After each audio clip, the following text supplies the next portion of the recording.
asking a question here about the autopilot, because autopilots are not subject to spatial disorientation. Mr. English, how effective was the autopilot on the S-76B? Yes, Mr. Vice Chairman, this particular helicopter was equipped with a very sophisticated autopilot called a 4Q or 4-axis autopilot. It is actually certified for instrument flight, so it can control pretty much every aspect of the helicopter control. So it's absolutely capable of flying the helicopter without pilot input, is that correct? The pilot has to set it up and tell it what to do, but it can certainly control the helicopter very well. So it could be set on heading and pitch. So when the pilot, after he missed the opportunities to turn around, to land, to start executing a alternative plan, he could have, as he entered the instrument conditions, set the autopilot up so it would stabilize the aircraft and continue a climb up through the clouds. Is that correct? The typical training that helicopter pilots are given, including this helicopter pilot, and we know this for a fact, their training for inadvertent IMC is to level the aircraft using the flight instruments manually. That's quicker. And then, as appropriate, engage the autopilot, as you mentioned, and command an altitude hold or a heading to or climb to then exit the conditions. Is it difficult to activate the autopilot? Is it a major distraction, or is it fairly straightforward? It does depend on exactly what he wants to do with the autopilot, which is why they level the aircraft first, so it doesn't do some unintended command on the helicopter. But it is a part of his training, and the behavior that we see, the turn, the rapid climb, the maneuvers that they made were not consistent with the IIMC training that this pilot received. And I think it was made very clearly they were getting regular training on these kinds of operations. Is that correct? That's correct. This is a regular part of their yearly proficiency training. You know, one of the things is, as I was reading up about this crash, the U.S. Helicopter Safety Team and HAI, the Helicopter Association, have long come up with programs to deal with it.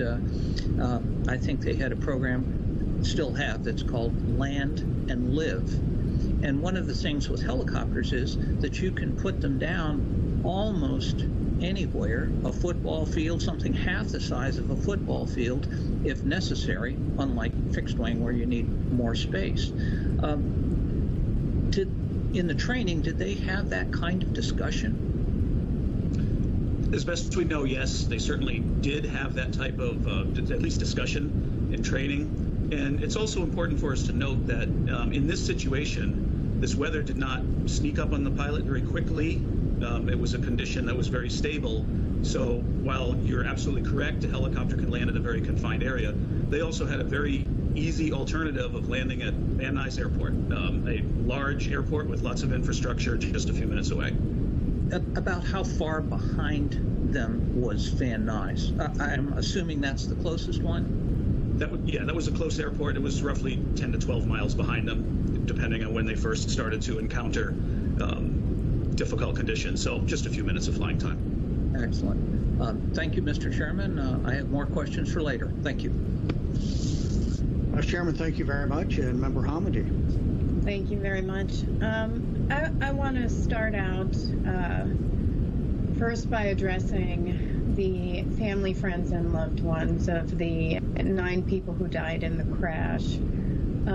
Not only as a safety professional for the NTSB, but I'm also a wife and a mother of a 13-year-old girl. So I can't imagine how difficult today must be for you, and of course every day since January 26, 2020. So my heart goes out to you, and I'll get into this later, but after today, today is just the beginning of the board's action to improve safety, improve aviation safety, and to ensure that a similar accident doesn't occur again. And we'll get into that a little bit more in the board meeting. But first, I also want to thank the staff for all their work, and in particular, Bill English, who is the investigator in charge for this investigation of the crash.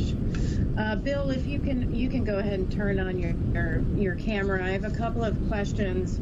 First, you did not mention helicopter terrain awareness and warning system in your presentation. Can you talk about why not?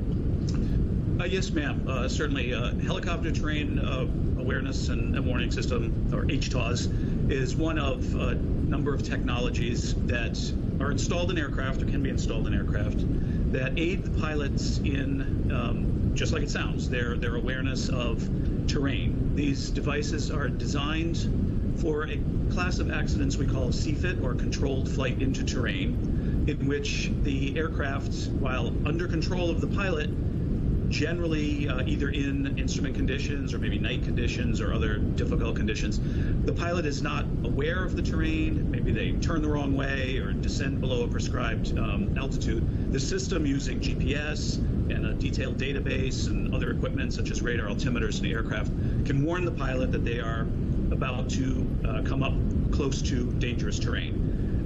We do have recommendations, as you yourself have talked about, to install this on helicopters. However, this scenario of this accident is not consistent with a controlled flight into terrain scenario. This pilot had every indication that he was aware of the terrain along the Highway 101 as it was rising towards Calabasas. The radar and NTSB returns that we have on the helicopter show he was doing a very good job of maintaining altitude above the terrain, and in fact his intent was to climb away from the terrain. So at no time was he ever in that type of danger in the early portions of the accident. He already was aware of the terrain somehow. In the final seconds, the rapid descent into the higher terrain where the accident site was, at that point the aircraft is not in control. As Dr. Civilian discussed, the pilot doesn't really know which way is up. So this type of system would not aid in that situation. It was beyond the parameters and would likely just be more of a confusing factor than anything else. So while it's great technology, we just don't think it applies here. Thank you, and that's a great explanation. And let me ask you, you mentioned maintaining ground contact, helicopter operators, and maintaining ground contact, and you mentioned him following the 101, and we had previously talked about him entering a slight left turn. Many people I've seen have said, well, he was probably just trying to turn around, trying to escape the weather. Why do we know that is not the case? And could you talk about what we do mean about maintaining ground contact? Yes, I'll make it quick. I see the time is running short, but we're talking about visual ground contact, not physical contact with the ground. Helicopter pilots typically navigate by, just like it sounds, looking outside, looking at the ground. In the time period that you're talking about, as the pilot was nearing this slight rise in the grade of the highway, we can see that the helicopter begins to climbing into the clouds and lower visibility conditions. Most likely looking straight ahead, the pilot would see nothing but gray into the cloud. But it's possible to see the highway and houses and things looking straight down. That's consistent with the path of the helicopter. The highway bends slightly to the left there, and the helicopter follows that bend. So we believe that this is consistent with the pilot doing just that, unconsciously setting up that left turn, which then leads to the situation which Dr. Civilian described as the leans. Thank you very much. Member Hamady, thank you very much. Great line of questioning. And Member Graham. Thank you, Mr. Chairman.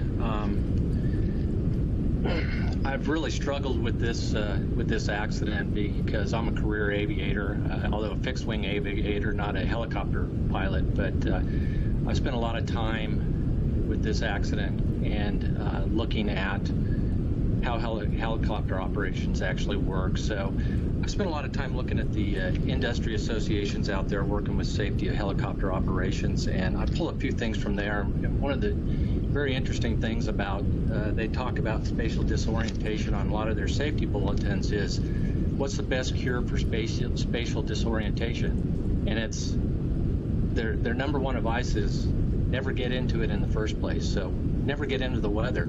So I want to go over a little bit about how to avoid inadvertent instrument meteorological conditions. And I took this right off the United States Helicopter Safety Team's website. And first of all, it's get a good forecast for departure, en route, and arrival. And we believe this pilot did get that.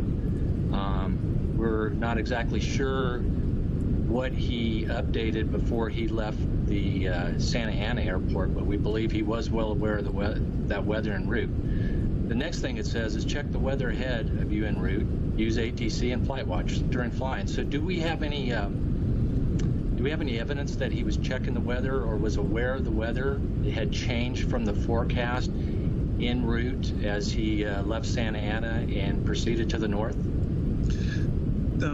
Thank you, Mr. Graham, for that question, or Member Graham for that question. That is, it's hard to tell, but we do know one thing for sure, that he did obtain forecasts prior to departure. When he was approaching the Burbank and Van Nuys area, he did obtain the weather from the controllers in that area, which did show the current conditions of 2.5 miles visibility, which was actually somewhat less than forecast. Okay. And he also, when he checked in with Burbank Tower, was he not updated on the weather, or should he have had an idea what the weather was? Because they told him it was, what, IFR? Correct. So either, I don't remember if it was that he tuned up the recorded weather or they just told him verbally, but yes, that's correct. The visibility was less than 3 miles in controlled airspace. So that considered IFR, at least for fixed wing aircraft, and that is slightly less than the forecast of 4 miles. Okay, so he had some sense of what's going on there. The next thing about avoiding inadvertent IMC is avoid flight in marginal VFR weather. And we were already there, weren't we? As a matter of fact, we were below it there when he checked in with Burbank. He was actually below 1,003. He had 2.5 miles visibility. So didn't quite do that, but it's my understanding that this community will live with the lower minimums for the VFR only operations. Another advice to him is to plan en route decision points. Were we aware if he had any alternate plan or decision points along the way? We're not aware of any of those. We're not aware of any of those, yeah. The next thing it says is to recognize the signs. Deteriorating weather, obscured hills. Were there obscured hills en route? Yes, there were. There were, yeah. And other things would be fog. There was forecast fog. And what about visible precipitation? Was there any en route? I don't believe there was visible precipitation. Mr. Richards might be able to clarify that for you. Okay. No, sir. No evidence of visible precipitation to find us hitting the ground. Okay, thank you. Another recognized signs would be descent below planned altitude. I believe the operations recommended 500 feet AGL to 1,000 feet AGL. Had he gone below that? That's correct in the recommendation. And as the flight proceeded westerly along the 101, the AGL altitude steadily decreased until about 350 feet when he initiated the climb. Exactly. Okay, so again, it says assess the situation, and if signs back up the warnings, decide to land or turn around before you go into inadvertent IMC.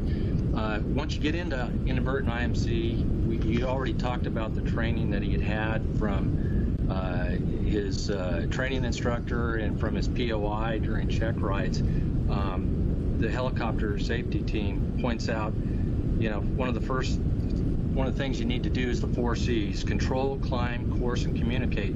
So you talked about controlling the aircraft, fly the aircraft, refocus the scan inside the cockpit to the primary flight instruments. That's airspeed, altitude, and attitude. Once you have that, climb. As soon as the aircraft is under control by referencing to the instruments, a controlled climb should be initiated.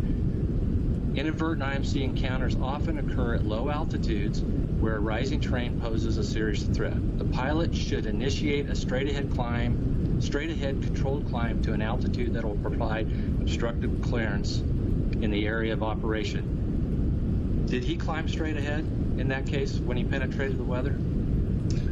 No, sir. The climb was initiated in a subtle left turn following the highway. Subtle left turn. So he didn't follow his training. Do you feel he committed to the instruments in this case?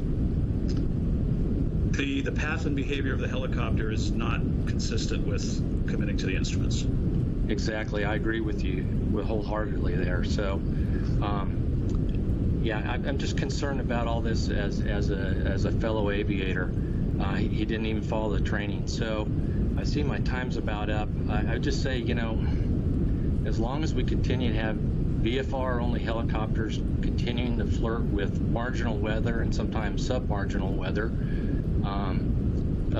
low altitudes, low ceilings, limited visibility, unfortunately a certain percentage of them will stray into inadvertent IMC, and unfortunately a certain percentage of them will not come out alive. Thank you, Mr. Chairman. Great points, Member Graham, and thank you for those questions and comments. Member Chapman. Thank you, Mr. Chairman. This was a tragic crash. The resulting loss of life is heartbreaking, and especially so with respect to the young people lost in the tragedy. I know I'm joined by my colleagues in seeking to ensure that some positive impact will result from the attention focused on this accident. The circumstances are painfully familiar to anyone with knowledge of trends in aviation safety. As we saw in the opening presentation from our investigative team, 184 fatal aircraft accidents occurring between 2010 and 2019 were related to spatial disorientation. 20 were fatal helicopter accidents.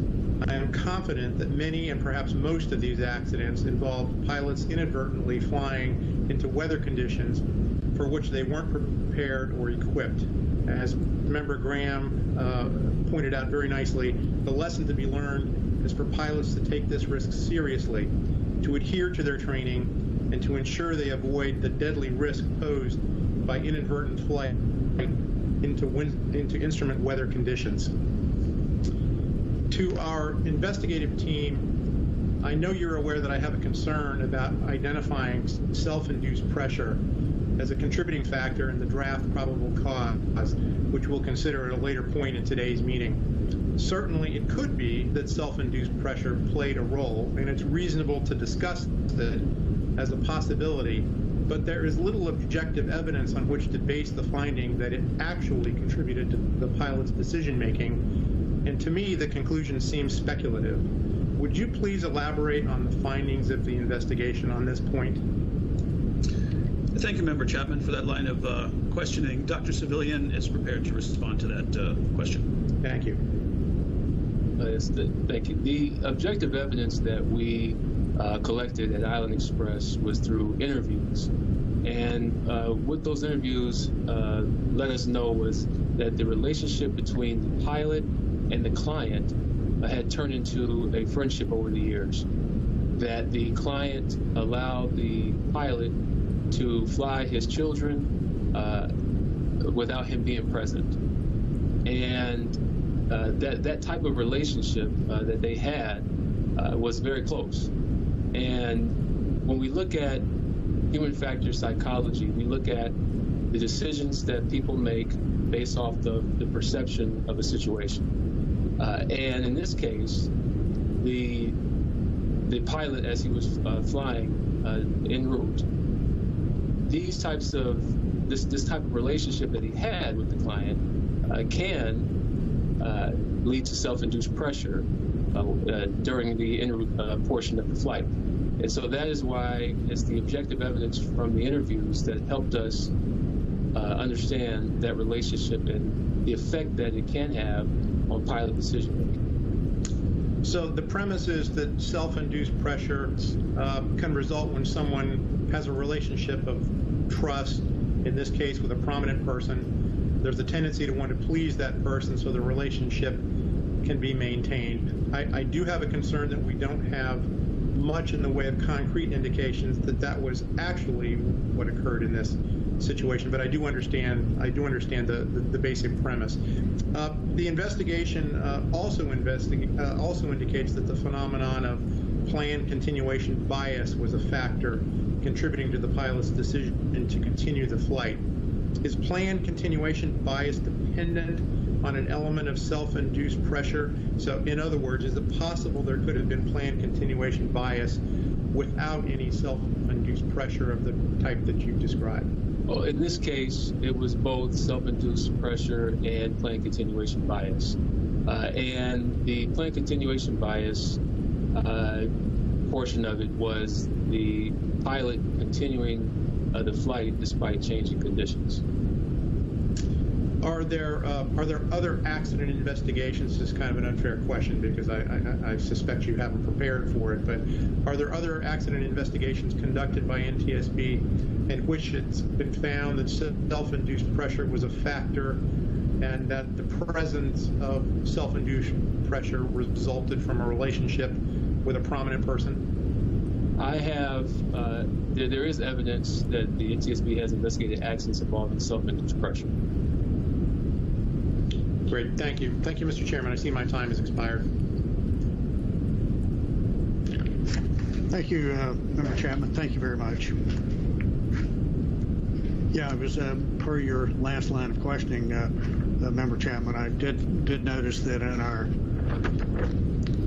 study that was done in 2005, risk factors associated with weather-related general aviation accidents, we did discuss in that the notion of planned continuation error or planned continuation bias, and so that's been prevalent in general aviation accidents. I know your question was more specific about the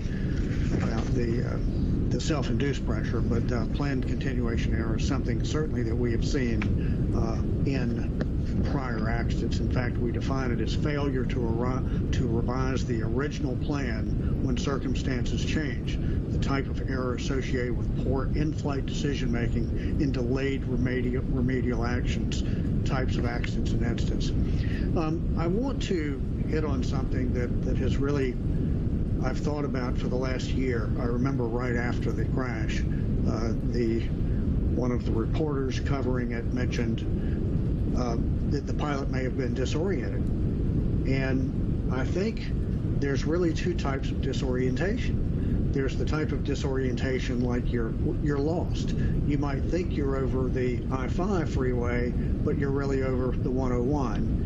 And that's not the type of disorientation that we're talking about here at all. We're talking about spatial disorientation, where literally the pilot may not know which way is up or down, whether he or she is leaning left or right. So I think it's important to draw that distinction. It's not like this crash, the pilot was just flying along, didn't know where the hills were, and blundered into the side of a hill. Do you agree with that, Mr. English? And I think that's consistent with the line of questioning that Member Hamady was asking. Yes, sir. The way you described it is exactly what we think. And I, too, want to hammer the point that because this was a loss of control accident and not a control flight into terrain accident, that TAWS would not have prevented this crash. There's an article in the LA Times this morning that is talking about that, and I think a lot of people, including one of our former senior investigators, I read an article that he was quoted on the anniversary of the crash, where he said he would expect the NTSB to issue a recommendation regarding TAWS. So I want to clear up that misconception there of the different types of disorientation. Mr. English, while I have you there, this aircraft was, in fact, it was IFR capable in terms of instrumentation. The aircraft itself was certified for IFR flight, but Island Express was not approved for IFR operations. Had they been so, what difference might that have made in this scenario? Of course, would call for a little bit of speculation, but if you're asking about making this flight under IFR, for an appropriately certified IFR operation, this would not have been a difficult flight. That's right, because instead of trying to scud run, and that's a term we use in aviation, instead of trying to stay under the clouds, You could have climbed up into the clouds and flown legally and safely if the pilot is properly trained and if the aircraft is properly maintained and certified for IFR. Is that correct? Yes, sir, that's correct. It would seem to me that if you are carrying passengers for charter, generally speaking, like this was a charter flight, it would seem to me that these flights should be operated under IFR. I realize that certain types of operations you cannot operate under an IFR clearance, such as logging or airborne law enforcement operations or sightseeing. But if you're carrying passengers for transport, it would seem safer that helicopter operations be approved for and operate under an IFR flight plan. We've seen numerous helicopter air ambulance crashes where the pilots are staying down low and they either run into something like ground or terrain or obstacles, or they climb up, they have an inadvertent IMC encounter. So I'm going to wrap it up here, but it would seem to me that that there would have been a business case for Island Express to have actually had their operation IFR certified. They canceled 150 flights in the previous year. And so anyway, I know we don't have a recommendation for this, but I believe that if flights could get up and fly in the clouds legally, there would be an increased safety margin. I'm out of time. Do you have any thoughts about that, Mr. English, given that I'm out of time? I have nothing to add, sir. Thank you very much. Vice Chairman Landsberg, we'll begin with you for the second round. Thank you, Mr. Chairman. I'd like to explore that a little bit farther. Mr. Richards, I'd like to review a little bit more on the weather. So the forecasts at all of the weather reporting stations, we refer to them as TAFs, terminal area forecasts. How large an area around an airport does a TAF encompass? So the forecast is valid, technically speaking, 5 statute miles from the center of the aerodrome. So we could say a radius of 5 statute miles around the airport. So where the crash actually occurred, it was outside of the TAF area, is that correct? Correct. It was significantly outside the closest TAF site, which would have been Van Nuys. Okay. And there was also, I believe, you referred to the term as AirMet. Could you explain the AirMet about IFR and mountain obscuration for some people who might not be familiar with that? Sure. The AirMet is a product that's issued by the Aviation Weather Service National Weather Center. It's intended to advise pilots of potentially hazardous conditions in areas that they may fly. In this case, the National Weather Service had issued 2 AirMets. One was for IFR conditions, which in that context indicates ceilings less than 1,000 feet and or surface visibility less than 3 statute miles. And there was an AirMet issued for mountain obscuration, which is intended to convey that there is a threat of terrain in these areas may be obscured by cloud. So in this case, it's also is it unusual that with the marine layer, as it comes in contact with the hills moving away from the ocean, that you would have the cloud layer coming down while the terrain is going up? In a setup like this, it would not be. It wouldn't necessarily be a guarantee that you would find the low conditions at certain locations, but it would certainly not be a surprise. The ingredients are there for lower conditions, particularly in the area of areas. Is it possible that pilot reports might have helped, although I think most of the aircraft that would be departing from the airports might not be low enough in order for this to be evident? As you know, I happen to believe in pilot reports because what's forecast and what actually happens is sometimes a little bit different, and there's nothing better than having somebody look out the windshield and see what's going on. Pilot reports are a very important source of weather information for pilots, both on frequency and then if they're collected by, say, air traffic controller. If they're disseminated long line, they're available across the world if someone needs to read those. Important. I'd like to also talk just a little bit about the TAWS situation. We've already mentioned that TAWS wouldn't have helped, and we know that this helicopter was not equipped with TAWS. Mr. English, was the pilot using, or do we know that he had an electronic flight bag on board? And could you describe a little bit about that?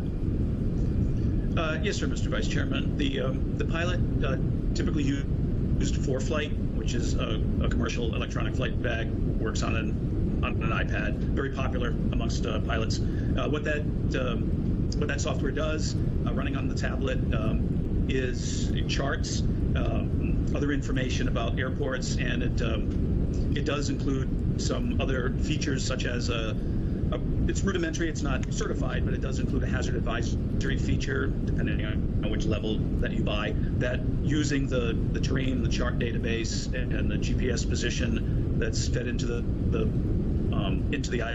iPad to aid the air of surrounding terrain. So I'm familiar with it because I use it myself, and it includes a terrain. It'll give you a terrain warning. You also have the option of synthetic vision if you want to select that. It's merely a button push, and it also provides you with the weather conditions at all of the surrounding airports, which we know isn't necessarily helpful because we're outside of the TAF area. But I think the biggest thing we have to say on this is, again, the pilot is in the best position to see what's going on. He knew the terrain. He'd been flying in this area for a decade. He had over 8,000 hours, and he could look out the windshield and see that he was getting into instrument conditions and went contrary to all of his training. I'll stop here. Thank you, Mr. Chairman. Vice Chairman, thank you very much. And Member Hamdi. Thank you very much. My questions are probably going to be for Dr. Civilian. The accident pilot completed a risk assessment form at 6:57 a.m. the morning of the flight, and at some point before departure, which I believe was at 9:07 a.m., there was a change in weather forecasted at Van Nuys, and I'm just going to read here. During the time the pilot was on the ground, weather information for Van Nuys included visibility of 2.5 miles, recorded at 7:51 a.m. and again at 8:51 a.m., which was less than what had been forecasted. Island Express requires a new form when the weather changes. That did not occur, but what would have changed on the form if a new form had been completed with that information? The flight, the risk assessment still would have been within the low risk category, and Mr. English could provide information on what would be changed in terms of well, right. And just to add to that, my understanding is at that point he would have had to check special visual flight rules en route, correct? Right. Okay. So, and this is where I want to, and this may be you or it may be Mr. English. Feel free to pop up, Mr. English. On that one, if he completed the new risk assessment form and checked off special visual flight rules en route, it would have required an alternative plan to be developed. Is that correct? Now, I understand he would have had to go back and speak with the director of operations, who apparently said he trusted the accident pilot to make decisions based on his experience, and so that wouldn't have made a difference. But what would have made a difference is an alternative plan would have been filed.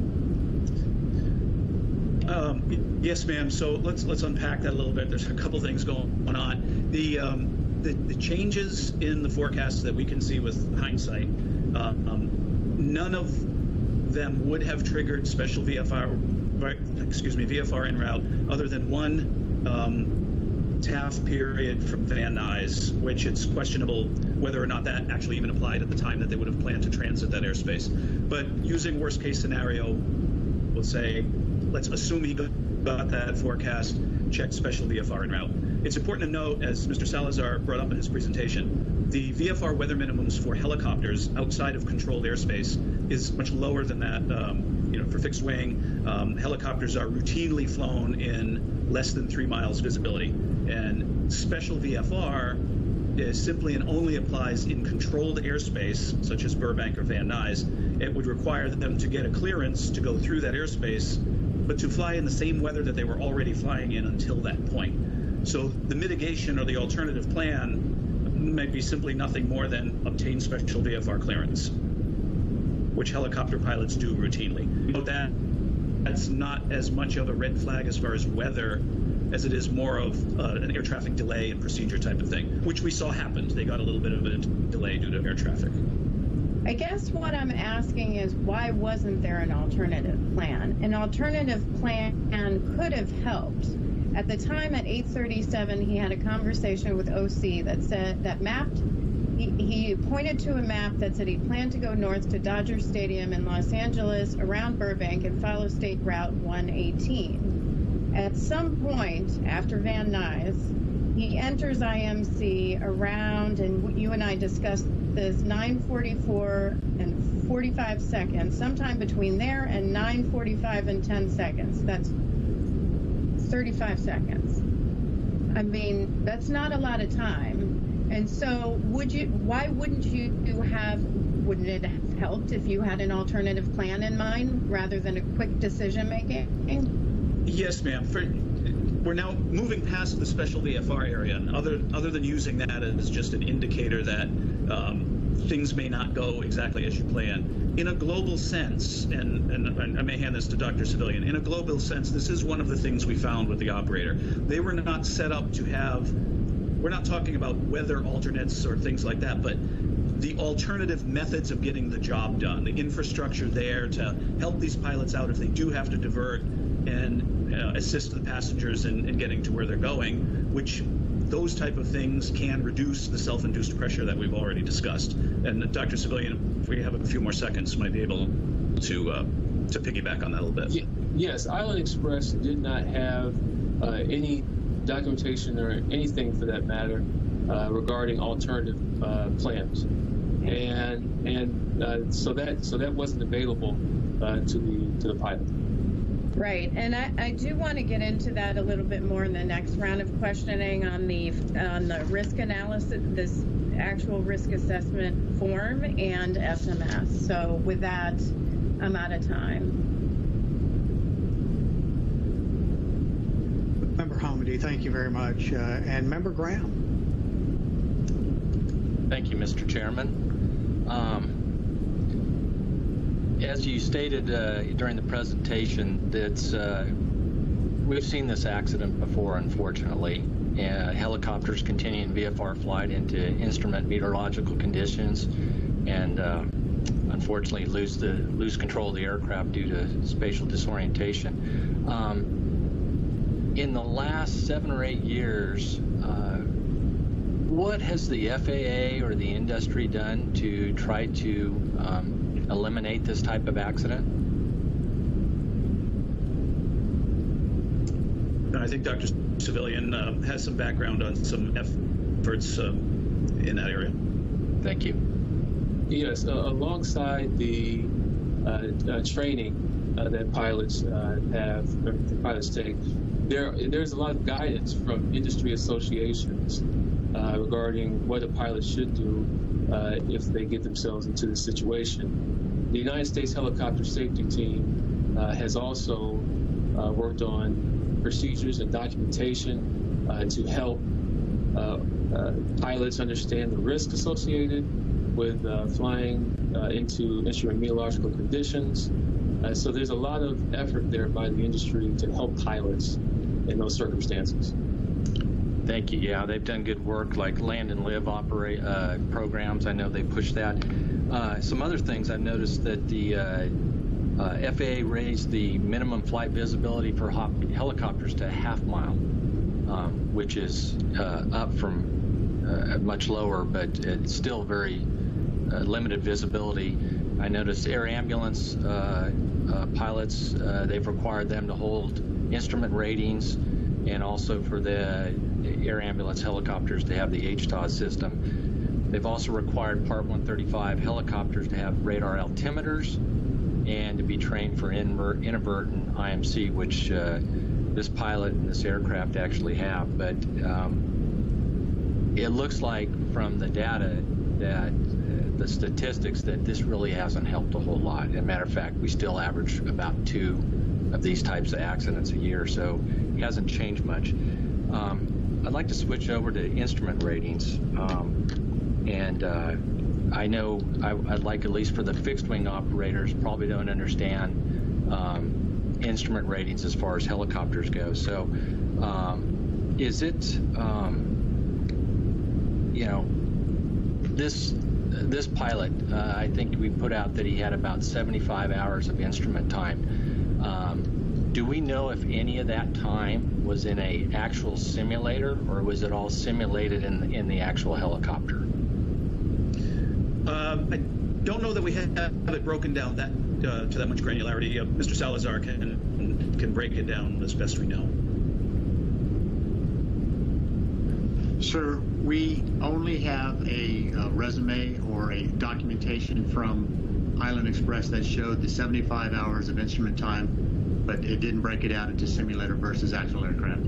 Okay. Did I actually see something that we might believe he only had 7 or less than 7 hours of actual instrument time? There's no documentation that shows any of his actual instrument time, sir. Okay.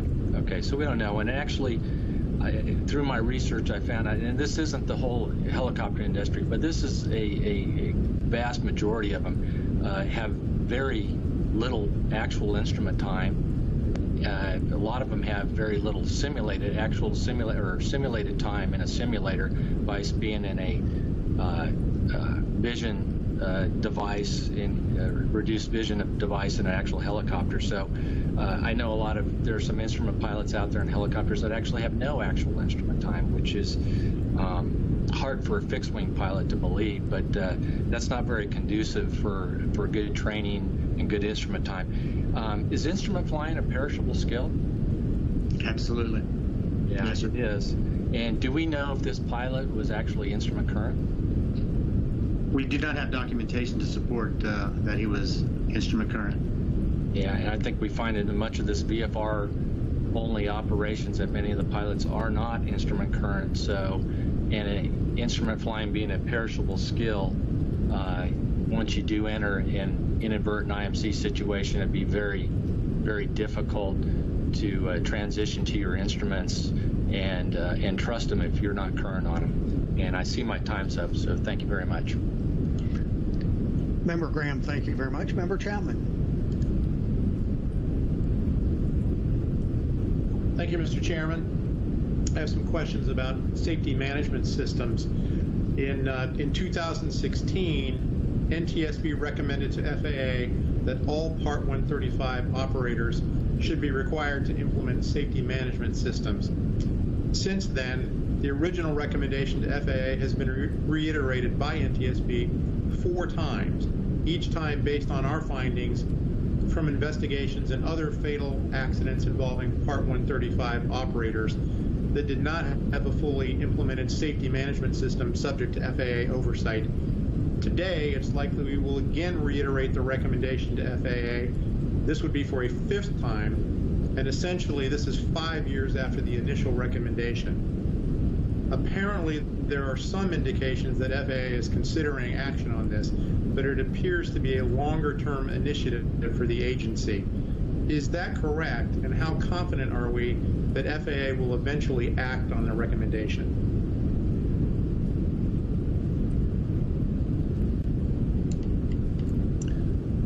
I think Dr. Civilian has been tracking the SMS process and can answer that for you, sir.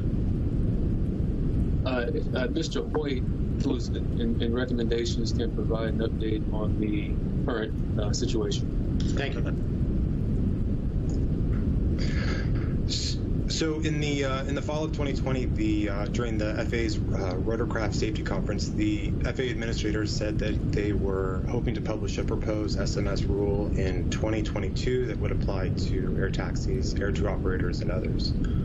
It's also on OMB's fall 2020 unified agenda of regulatory and deregulatory actions, listed as a long-term action item. So it's looking like the FAA is making some progress, but there's nothing. We still don't have an NPRM or a final rule out.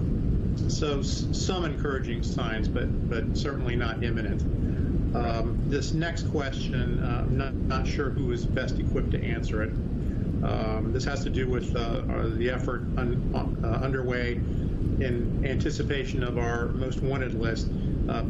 You all are aware that work is underway in preparation for the adoption of the NTSB's 2021-2022 most wanted list. And I see that requiring safety management systems in all commercial aviation operations is among the issues under consideration. Am I correct that the primary audience for that proposed most wanted list item would be industry associations and operators and not the FAA? Whoever can speak to that best, I appreciate an answer. Yeah, I think, again, that would be Mr. Hoyt's area. Yes, if you could repeat your question one more time, I'm sorry. Yeah, it has to do with the work that's underway on the next version of our most wanted list. The proposal to focus on safety management systems for all commercial operators, that effort appears to me from the materials provided to us, that appears to be focused on essentially on industry adoption of safety management systems, not on FAA taking action to require safety management systems. Is that correct? Well, it would be both. I mean, we're wanting to reach out to industry so that they can voluntarily adopt, implement an SMS program, but we're also still wanting the FAA to require that. So obviously we're sticking to our guns in terms of pressing FAA, but it sounds like we have more hope of progress when it comes to encouraging the industry to take voluntary action. Correct. Today, I don't anticipate that we'll make any broad recommendations to industry regarding adoption of safety management systems. Are we missing an opportunity to do so?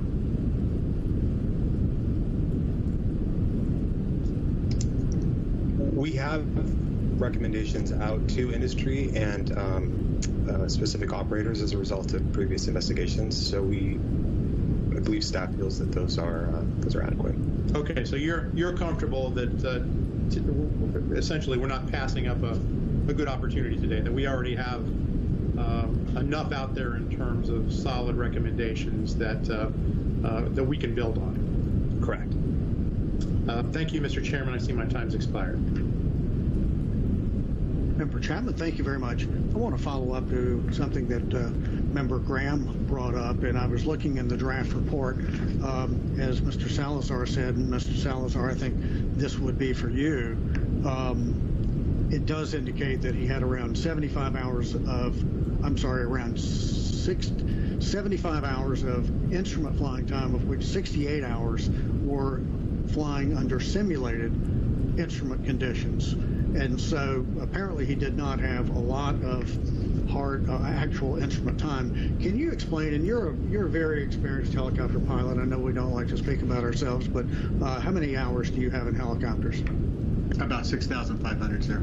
I'd say that's pretty darn experienced. And so can you describe what just flying under the hood, if you will, with a view restricting device, how would that be different than just flying along and all of a sudden entering clouds somewhat unexpectedly?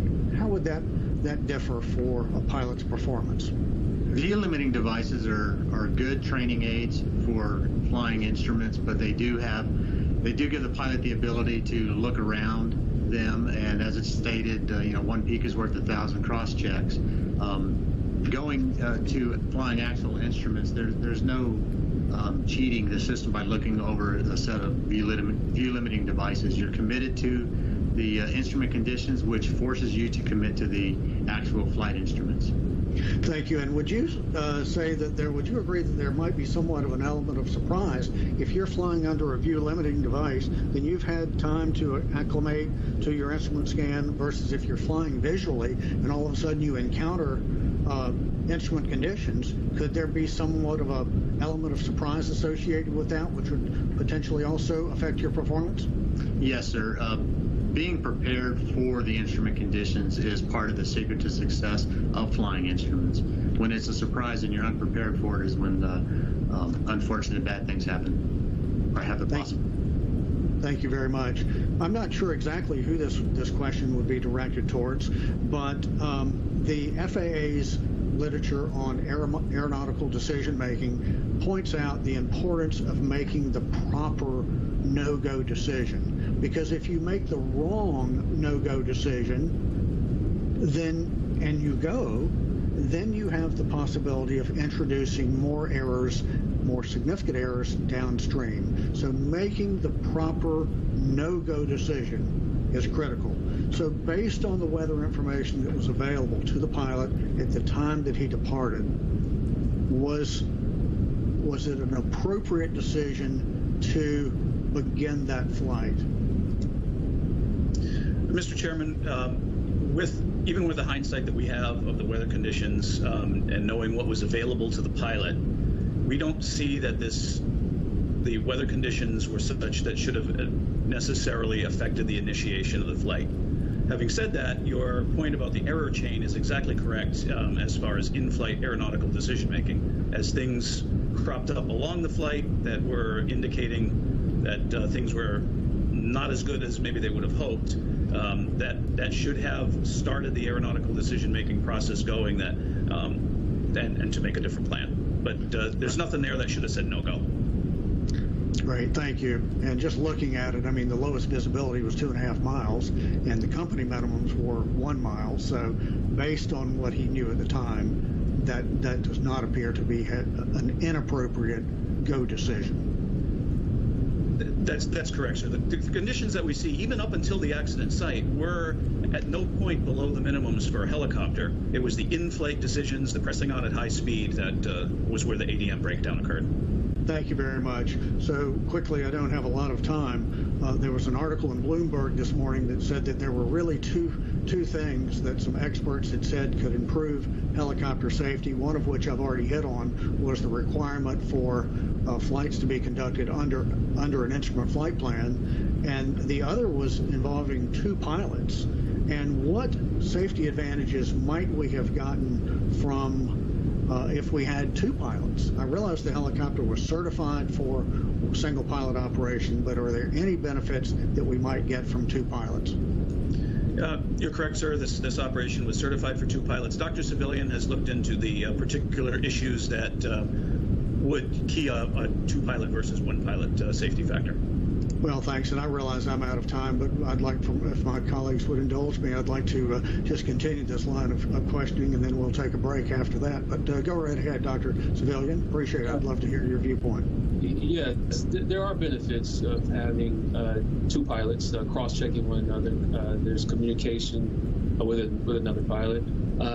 But again, there are also safety aspects that we have to consider here, is that there's always going to be or possibility of miscommunication with 2 pilots from that standpoint.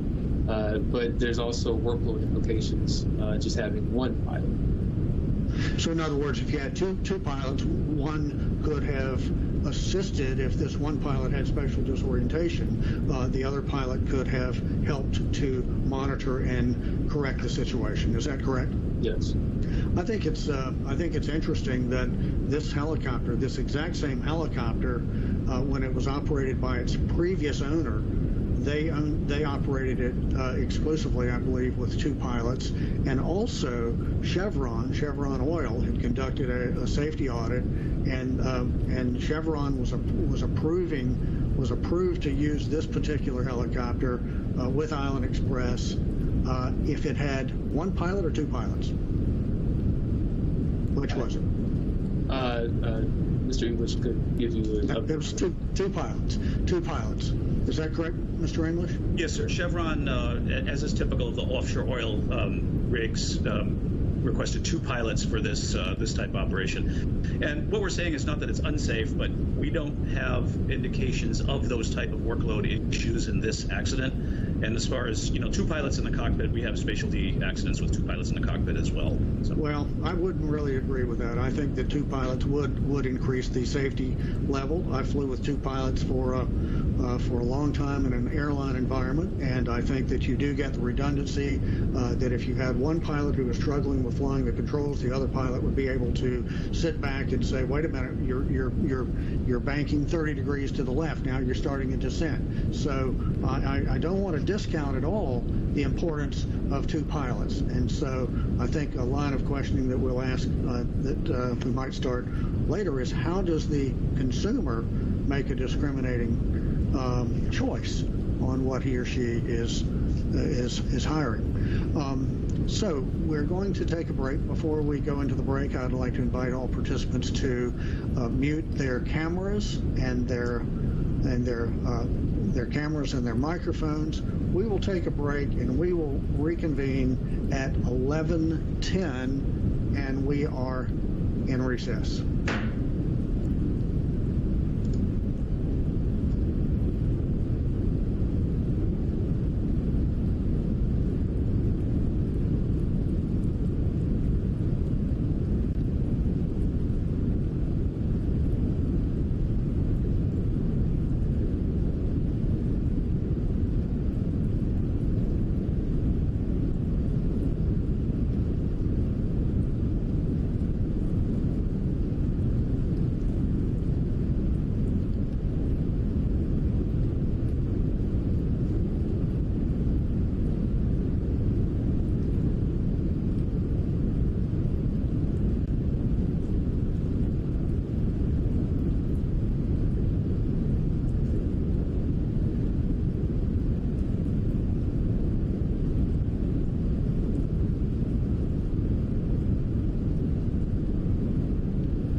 audio when it's no sound at all. I guess I have too much compression or something. They'll be back at 1/4 after. putting this? 12 minutes.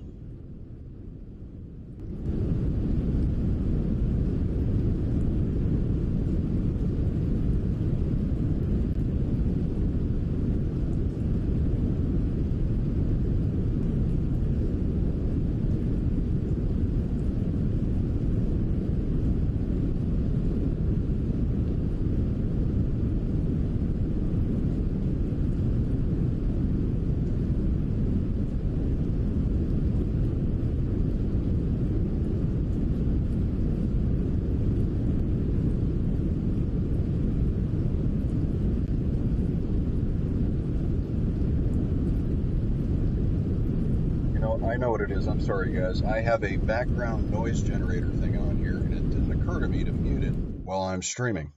There we go. That's a lot better. Unless somebody prefers it. I don't know.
Just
We are back in session, and we'll begin with the next round of questions. Vice Chairman Landsberg. Thank you, Mr. Chairman. I'd like to follow up on your point on the sudden encounter with IMC conditions. This is perhaps for Mr. Richards. Is it your belief that the pilot had no forewarning that he was going to encounter lowering conditions here? I'm not sure I can answer that question. Perhaps that's a question for Mr. English or Mr. Salazar. Fair enough. Yes, sir. I don't know that we could really say sudden in this case. The marine layer, as Mr. Richards did describe, was widespread, was in that area. It was lowering slightly as you worked your way to the west towards that higher terrain, and the terrain was rising slightly. But this was certainly something that could be seen by the pilot and anticipated. The high speed at which he was headed down the highway, that 140 knots, certainly didn't help any in avoiding it. But this is not the type of situation of a surprise type of squall line popping up or that type of thing. Mr. Richards? Yeah, I might add, this might help answer your question.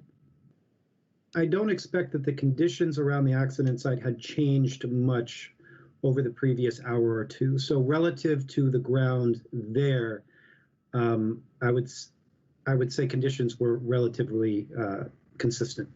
And did we see on the radar that his altitude was decreasing as he got closer to the rising terrain? Was he envisioning that the cloud layer was getting a little bit lower and he was getting squeezed? I think getting squeezed is a good description. We can see as they're heading westbound from the Van Nuys area and along somewhat flatter terrain, they maintain the 500 feet above ground level pretty well. The terrain starts to rise, the helicopter starts to climb, but after a certain point, he's not climbing anymore to maintain that 500 feet, and it starts to slowly tick down until we get to about that 350 that I mentioned, about where that construction site camera saw him. So it would be reasonable to assume, I know that's a dangerous term, but it would be reasonable to assume that he had a sense, this isn't working as well as we would have hoped, and I'm having to kind of work at this to stay visual, and yet I'm losing terrain clearance. Is that a fair statement? I think that's consistent with the data that we have, including his call to ATC and everything as well. That's all consistent. Right. The chairman also talked about go versus no go. And there's only one time, I think, that you can make that, and that is prior to departure. Because once you've decided to go, now you've moved into a different decision-making realm.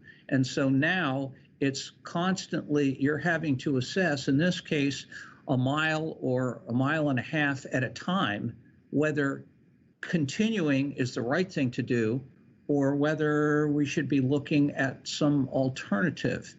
Does that make sense? Yes, sir. That's entirely appropriate. It's actually discussed in ADM literature and training as well.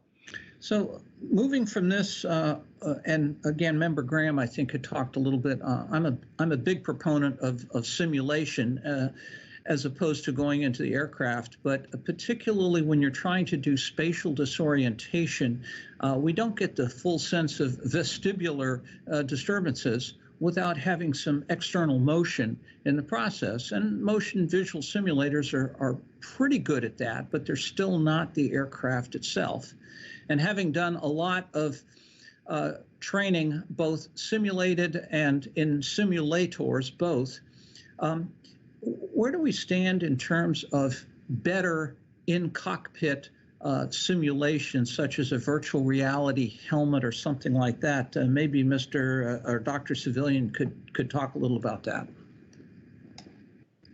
Yes, the United States Helicopter Safety Team is aware of technology, virtual reality technology used for helmets that can assist pilots with recognition and recovery methods.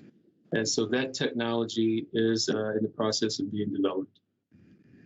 So, and I guess I'm less concerned so much about the transitional aspect. That's nice, that's icing on the cake, but it would really be nice if we could just get really good IMC duplication exterior to the aircraft and not be able to use that one peak being worth 1,000 cross checks. My time is up, so I'll stop here. Thank you, Mr. Chairman. Vice Chairman, thank you very much. And we'll now go to Member Homendy. Thank you very much. Dr. Civilian, I do want to talk about SMS and the risk assessment form that Island Express used. But first, there are probably a lot of people watching thinking, well, this was a, pilot issue. Why look at all the other issues with the operator? Why recommend SMS? Why look at a risk assessment form? Why look at cockpit voice recorders, flight data monitoring? Why do we go broader? Because we want to ensure that we have an effective overall investigation and that we are looking into the details in all aspects. Like you noted, safety management systems involves the company, and we do look at company organizational factors. Thank you. And with that, you mentioned 4 areas of safety management systems: safety policy, safety assurance, risk management, safety promotion, which were in the company's materials. Was it carried out that way? No, it wasn't. Yeah, and so typically you would have a top-down approach to safety management systems. That's what we often talk about. And while the director of operations was the account executive or on record, it is the president's role to really drive that home. And do you believe the president was really involved with SMS? The evidence suggests from the interviews that we conducted that the president was aware of, but not involved in the company SMS. And should be, though. Absolutely, because it starts at the top of the organization. Yeah, in fact, he said, my role is president, so at the end of the day, it all stops with me. But then he says, I'm not in the day-to-day operation at Island. And then when asked about SMS, he said, I wouldn't say I'm involved with safety management systems. I'm aware of it and how it's structured. And so it was clear to me throughout every single one of the interviews that the pilots, the director of operations, the director of safety, even the president thought their SMS program was essentially a risk assessment form, a tool that they had essentially contracted with outside vendor. Is that correct? Yes, they did not ensure that a specific area, safety assurance, was integrated effectively into their SMS. Yeah, so essentially all they talked about was this risk management, this risk assessment form. We have a copy of the form in the docket, and I looked at the form and completed it myself as if I was at that point at 9:45 on that pilot. And I checked off cloud ceiling, less than 2,000. Even if it was 1,000, you wouldn't get that many more points. I checked off special visual flight rules, 8 points. I even checked off light rain, which there was mist, but I gave him that. Visibility under 3 statute miles, familiar with the airport. Higher than 2,000 hours, estimated flight time 3 to 4 hours. Even added internal stress, self-induced stress. After I completed all of that and added it up, I came up with 37. What is their, how do they operate on these scores? There's a 45 and a 60. What do those scores mean to the company? Yes, 45 would mean that the overall risk assessment is elevated.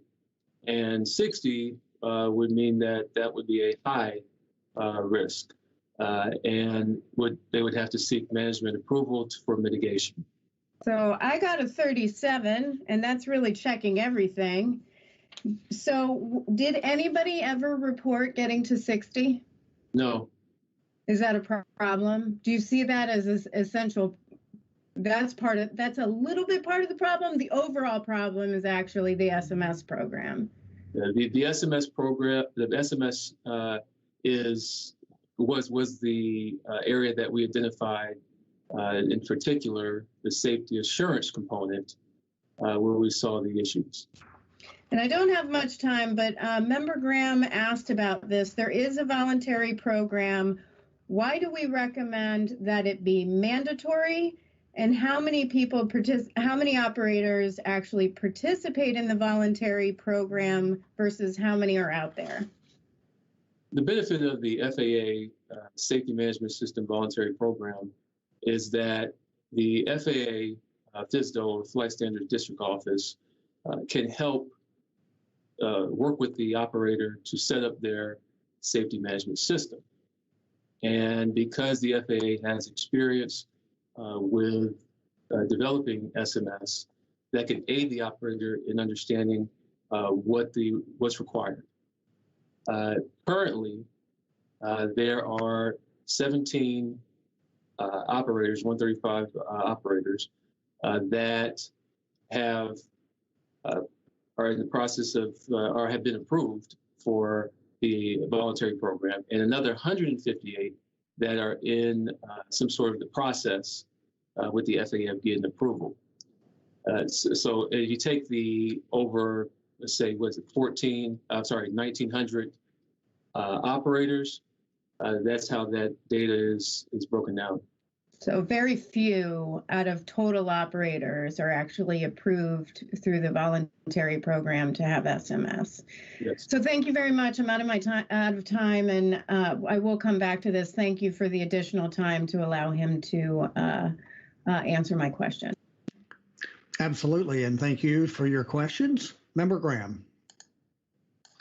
Thank you, Mr. Chairman. I want to pick up right where Member Hamady left off, because I'm looking at that flight risk assessment form also, and I've worked with these in my prior flight operations, and I'm not a big fan of just numbered ones, because there may be a hazard out there that requires you to mitigate that risk, even though you don't get a 45 or 60 that would require some other kind of action.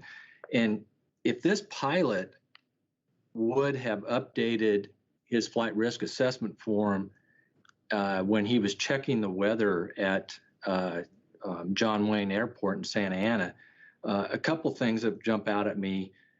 He would have noticed the ceiling was lower than what was forecast that he originally looked at earlier in the morning.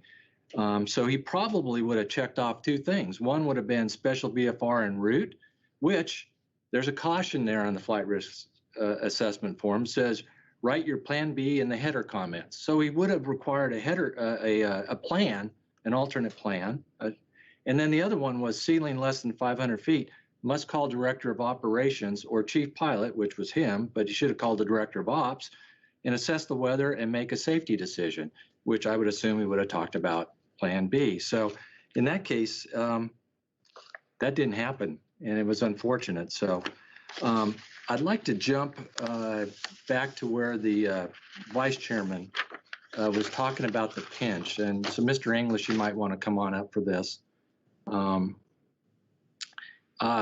As the pilot intercepted 101 again and started heading up through the valley there, what was his airspeed? Had he changed his airspeed from what he was originally at? No, sir. The airspeed was about 140 knots. 140 knots, yeah. Okay. And in accordance with the FAA guidance and the training he had received from the Euro safety instructors, he was kind of getting pinched below maybe a little bit of lowering of the weather, and the terrain was coming up. I think we probably see data that he was very aware of that. What was he trained to do at that point? It's very clear that slowing down is slowing down. Part of this. Yet he kept going at 140. Would it be uncommon for a pilot at that point, when he most likely entered the weather, we believe, and decided to climb, would it be uncommon for a pilot to trade that airspeed for altitude? That's not consistent with the training, but correct. That is what we look like. It looks like what he did. Yeah. As a fixed wing pilot, that's what I would have done, but I wouldn't have been down there as a fixed wing pilot, most likely. So exactly, he didn't follow the training there. And a matter of fact, his POI, what did he tell the pilots about avoiding adverse weather? Do you know offhand? Mr. Salazar is very conversant in the training. Okay. Would you repeat the question, sir? Yeah. So what was he trained to do from the POI, or what did the POI advise him during his flights with him? The POI would start with the oral evaluation and seek information for an understanding that the pilot would avoid the instrument conditions. And then when he got into the aircraft, he would be required to perform maneuvers, unusual attitudes, and recovering from inadvertent entry into instrument meteorological conditions. Yeah. Yeah. And I think one of the quotes out of there in the interviews, he said, pilot, to avoid adverse weather, he should divert, return to base, or land the helicopter. Yes, from the POI. And unfortunately, the pilot didn't do that in this case. So as my time's running out here, I think I would just like to echo what the chairman has said. And if I was looking to charter an aircraft for, to take passengers somewhere, or if I actually coordinated that for individuals to take a flight, I think I would really, in lieu of anything else that might come along from the FAA as far as regulation or anything, which obviously usually takes years to institute, I would hope that those chartering helicopters for passenger flights would look at IFR operators that have current and certified instrument pilots and are certified for IFR flight operations to transport my passengers. So with that, I see my time is up, and I yield back to you, Mr. Chairman. Member Graham, thank you very much. And Member Chapman. Thank you, Mr. Chairman. A question about an alternative plan. In draft finding number 7, which we'll look at in just a little bit, draft finding number 7 identifies 3 factors that apparently contributed to the pilot's decision to continue the flight, including a lack of an alternative plan. However, lack of an alternative plan is not included or referenced as a contributing factor in the draft probable cause.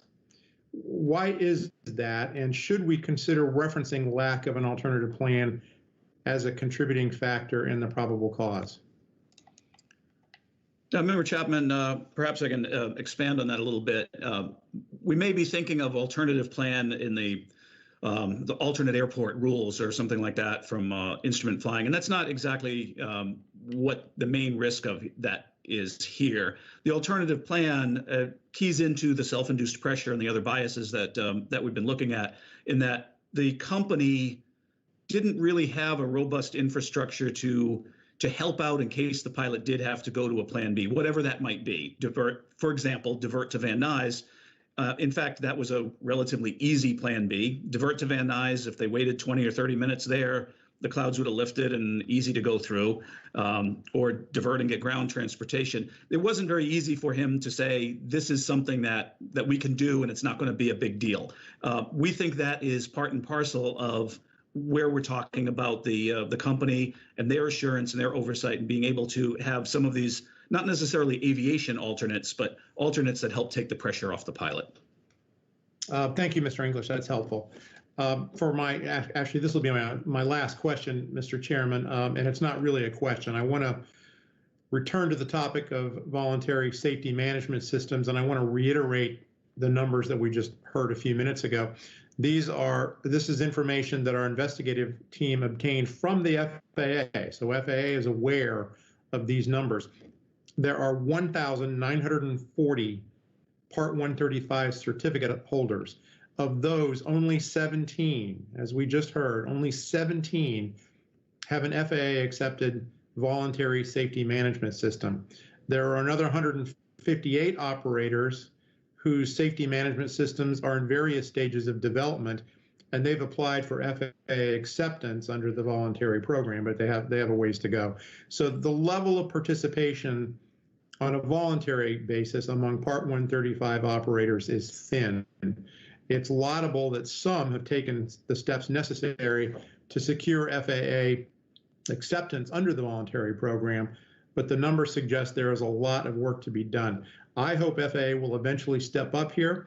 In the meantime, I encourage the various industry organizations and major operators which support voluntary adoption of safety management systems to maintain their efforts. My thanks to everybody today for the patience and good work during the meeting. Member Chapman, thank you very much. Mr. Salazar, I want to return to a question that I was asking before the break. I got a little pinched on time there. As a very experienced helicopter pilot, can you tell me how having a second pilot might have helped in this situation? Well, you have the ability to converse with the other pilot and share your thoughts on an upcoming decision. And if you make a decision that is questionable, the other pilot would be able to bring up concerns. Thank you very much. So my question is, and I don't think there's an answer for this, it's curious that one of the clients for Island Express required 2 pilots, but not for all clients. I realize there's a difference between, I mean, this helicopter was certainly certified for single pilot operations, but there's a difference between legal and safe. And it's just curious to me why Island Express was not utilizing this helicopter in a 2-pilot configuration. Any thoughts on that? I don't think we know the answer. I saw nothing about that. Any thoughts? I agree with you, sir. That's a hard question to answer. Well, let me ask you this. How can a potential customer be assured or have the greatest knowledge about what he or she is getting? I mean, you know, we've mentioned a couple of things today that maybe, and Michael Graham, Member Graham, thank you for supporting this idea that it's good. It would probably be preferable to have an IFR capable charter operator. I've been trying to go along the line of questionings that 2 pilots might have been be a better operation. So how can the consumer be discriminating in terms of making sure that he or she is getting the absolute highest levels of safety? Sir, that's something that we've been discussing with charters for many years. I go way back to the famous Platinum jet accident, which we discussed this with Part 135. And we want to make it certain here that we are not in any way concluding in this investigation that Island Express was not a safe operator. This operation that they conducted, this flight, was entirely legal and is actually the norm for Part 135 passenger carrying helicopter operations. The vast majority of helicopter passengers operations are VFR and can be conducted completely safely. I think if the FAA didn't believe that, there would certainly not be so many of them, can be conducted perfectly safely when conducted within the parameters of the regulations and their operation specifications. We're looking at a flight here that pressed on into the clouds, and we don't see any specific factors in this accident that directly relate to single pilot versus dual pilot. For example, workload, as Dr. Civilian mentioned. It doesn't take much workload to turn the helicopter around and land it at Van Nuys. It takes a good decision and a good support to do that. Now, having said that, the FAA does actually aid passengers in looking for the truly unsafe, those rogue operators. The FAA's Safe Air Charter program is available, and people can look for those who are really operating the fly-by-night type of operation. But I want to make it clear that that is not the type of operator that we believe Island Express is. Thank you. We did find some deficiencies in their operations, in the Island Express operations. What can you enumerate some of those? Yes, sir. In fact, we've already discussed some of the things here in that they were not incorporating the SMS. We don't feel that's not a rogue type of thing. They just didn't know any better. That's what we have here. Is the deficiencies that they had was through ignorance in the true sense of the word. They just didn't know how to incorporate those components of SMS and safety program. Great. Thank you very much. Certainly, I've got more questions, and we'll catch those in the next round. Vice Chairman Landsberg.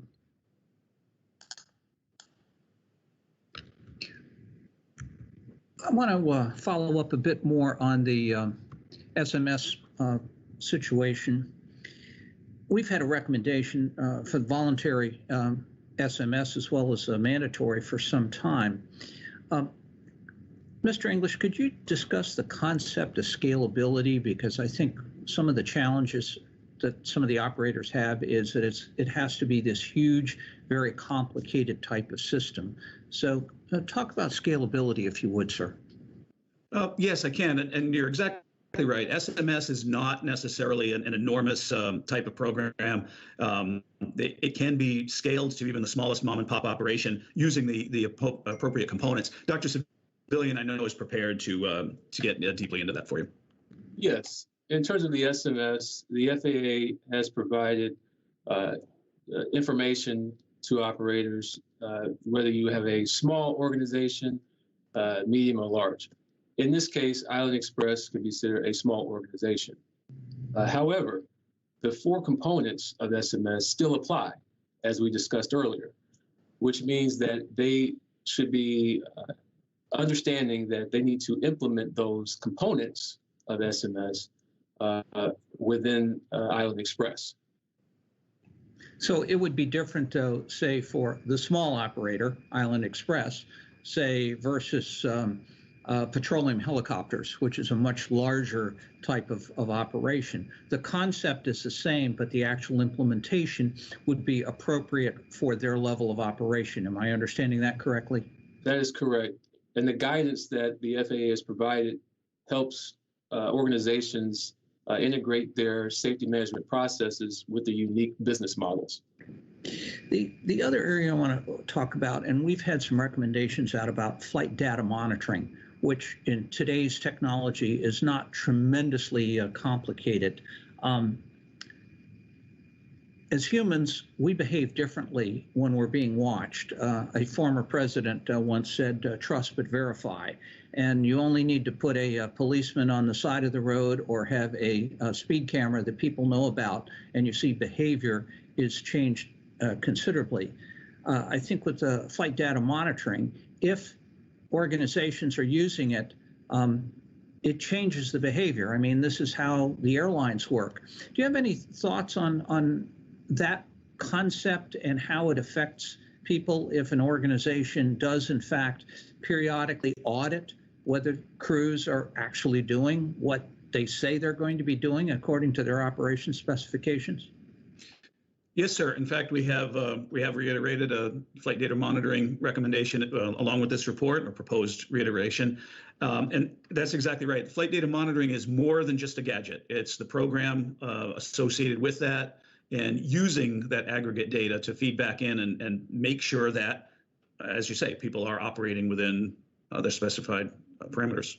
Yeah, I find in terms of the training environment or the checking environment, everybody is on their best behavior. And I think we saw that here, that the FAA's principal operation inspector said that the crash pilot here was, doing an exemplary job because he was behaving differently. And as we get into our findings, I think we find out that in the real world, when he knows that he's pretty much on his own and there isn't an inspector sitting next to him, it's a different environment. Mr. Chairman, I don't think I have any further questions at this point. I want to thank everybody for their efforts and look forward to our further deliberations. Vice Chairman, thank you very much. Member Hamady. Thank you very much. I'd like to ask about cockpit voice recorders and flight data recorders. We have some recommendations on those. Whoever, Mr. English or someone else can pop up for those. Was there a CVR on the helicopter when it was manufactured? Yes, ma'am. It was delivered with a CVR. And when Island Express purchased the helicopter in 2015, they made some modifications to the helicopter, which also involved removing the CVR. That's correct. And under current regulations, what operations right now in aviation require cockpit voice recorders and flight data recorders? This particular flight, the VFR, the single pilot operation, did not require a CVR. The regulations are quite complicated, so I will defer to Mr. Babcock from our recorders lab, who can explain that to you. Thank you. Good morning. For cockpit voice recorders, the general rule is 2 engines and 2 pilots and 6 passenger seats or more. For flight data recorders, it gets vastly more complicated, taking into account the data manufacturer, the helicopter, and the number of passenger seats. For this particular helicopter, it was manufactured before any flight data recorder requirements would have applied for the number of seats it had. What's the safety advantage? Because we get people on the outside say you only want CVRs or FDRs to conduct investigations, to help you in your investigations. What's the response to that? How does it improve? How do they improve safety? Well, ma'am, we like to believe that our investigations do improve safety, first of all. And CVRs and FDRs are primarily intended for investigative purposes. However, similar devices, and such as Vice Chairman Landsberg was mentioning, can also be used within a flight data monitoring program, non-punitive type programs, to detect various precursors to accidents.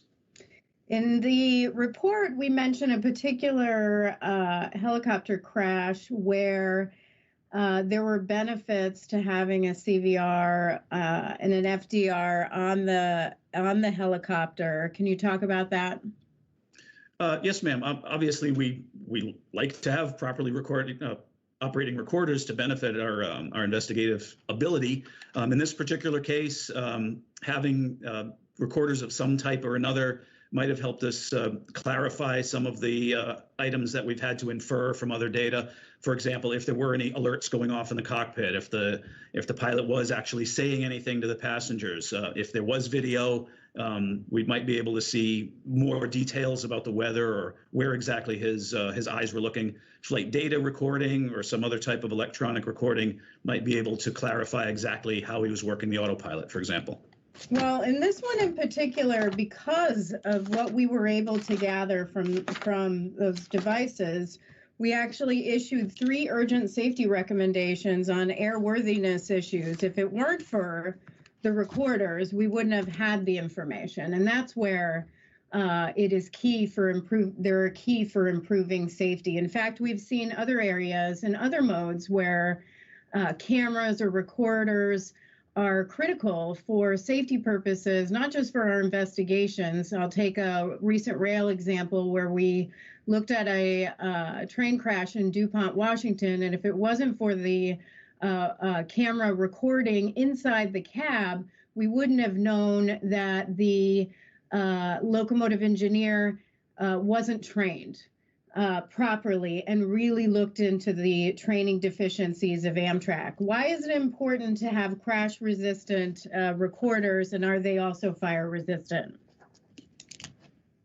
The crash-resistant recorders are, and fire resistance to some effect, are important in the case of the accident, of course. Surviving, especially something like this, would be important for us. For flight data monitoring, it's not necessary. Okay, and I'm actually going to come back to this on a couple of other things, but my time is run out. I will, with my 23 seconds, mention one thing on SMS just to close that out, which was the last communication we received from FAA on SMS for Part 135 indicated they were having difficulty because of 2 executive orders on 2-for-1. You have to eliminate 2 regulations for each new regulation you implement, and those have been rescinded by the Biden administration. So I'll look forward to FAA's renewed efforts on SMS for Part 135. Thank you. Member Hamidi, thank you very much. And Member Graham. Thank you, Mr. Chairman. I'd like to stay with the flight data monitoring devices and programs. To put it simply, flight data, for those that are listening and not sure what flight data monitoring devices do, they help identify and correct deviations before an accident occurs. So it allows the operation to look and see if there's been deviations from maybe an aircraft limitation or an operational limitation that has been put in their operating manual, and allows them to see that and then go correct it in a non-punitive way, is the way the program monitoring programs are done. And if you eliminate those near misses or those minor hazards out there, then hopefully you eliminate the risk of the major accident that could result by not looking at these trends and mitigating the risk. In 2014, when the FAA required flight data monitoring devices for air ambulance operators, they stopped short of requiring a flight data monitoring program. So my question is, what is the benefit of a flight data or a flight monitoring device without implementing a flight data monitoring program?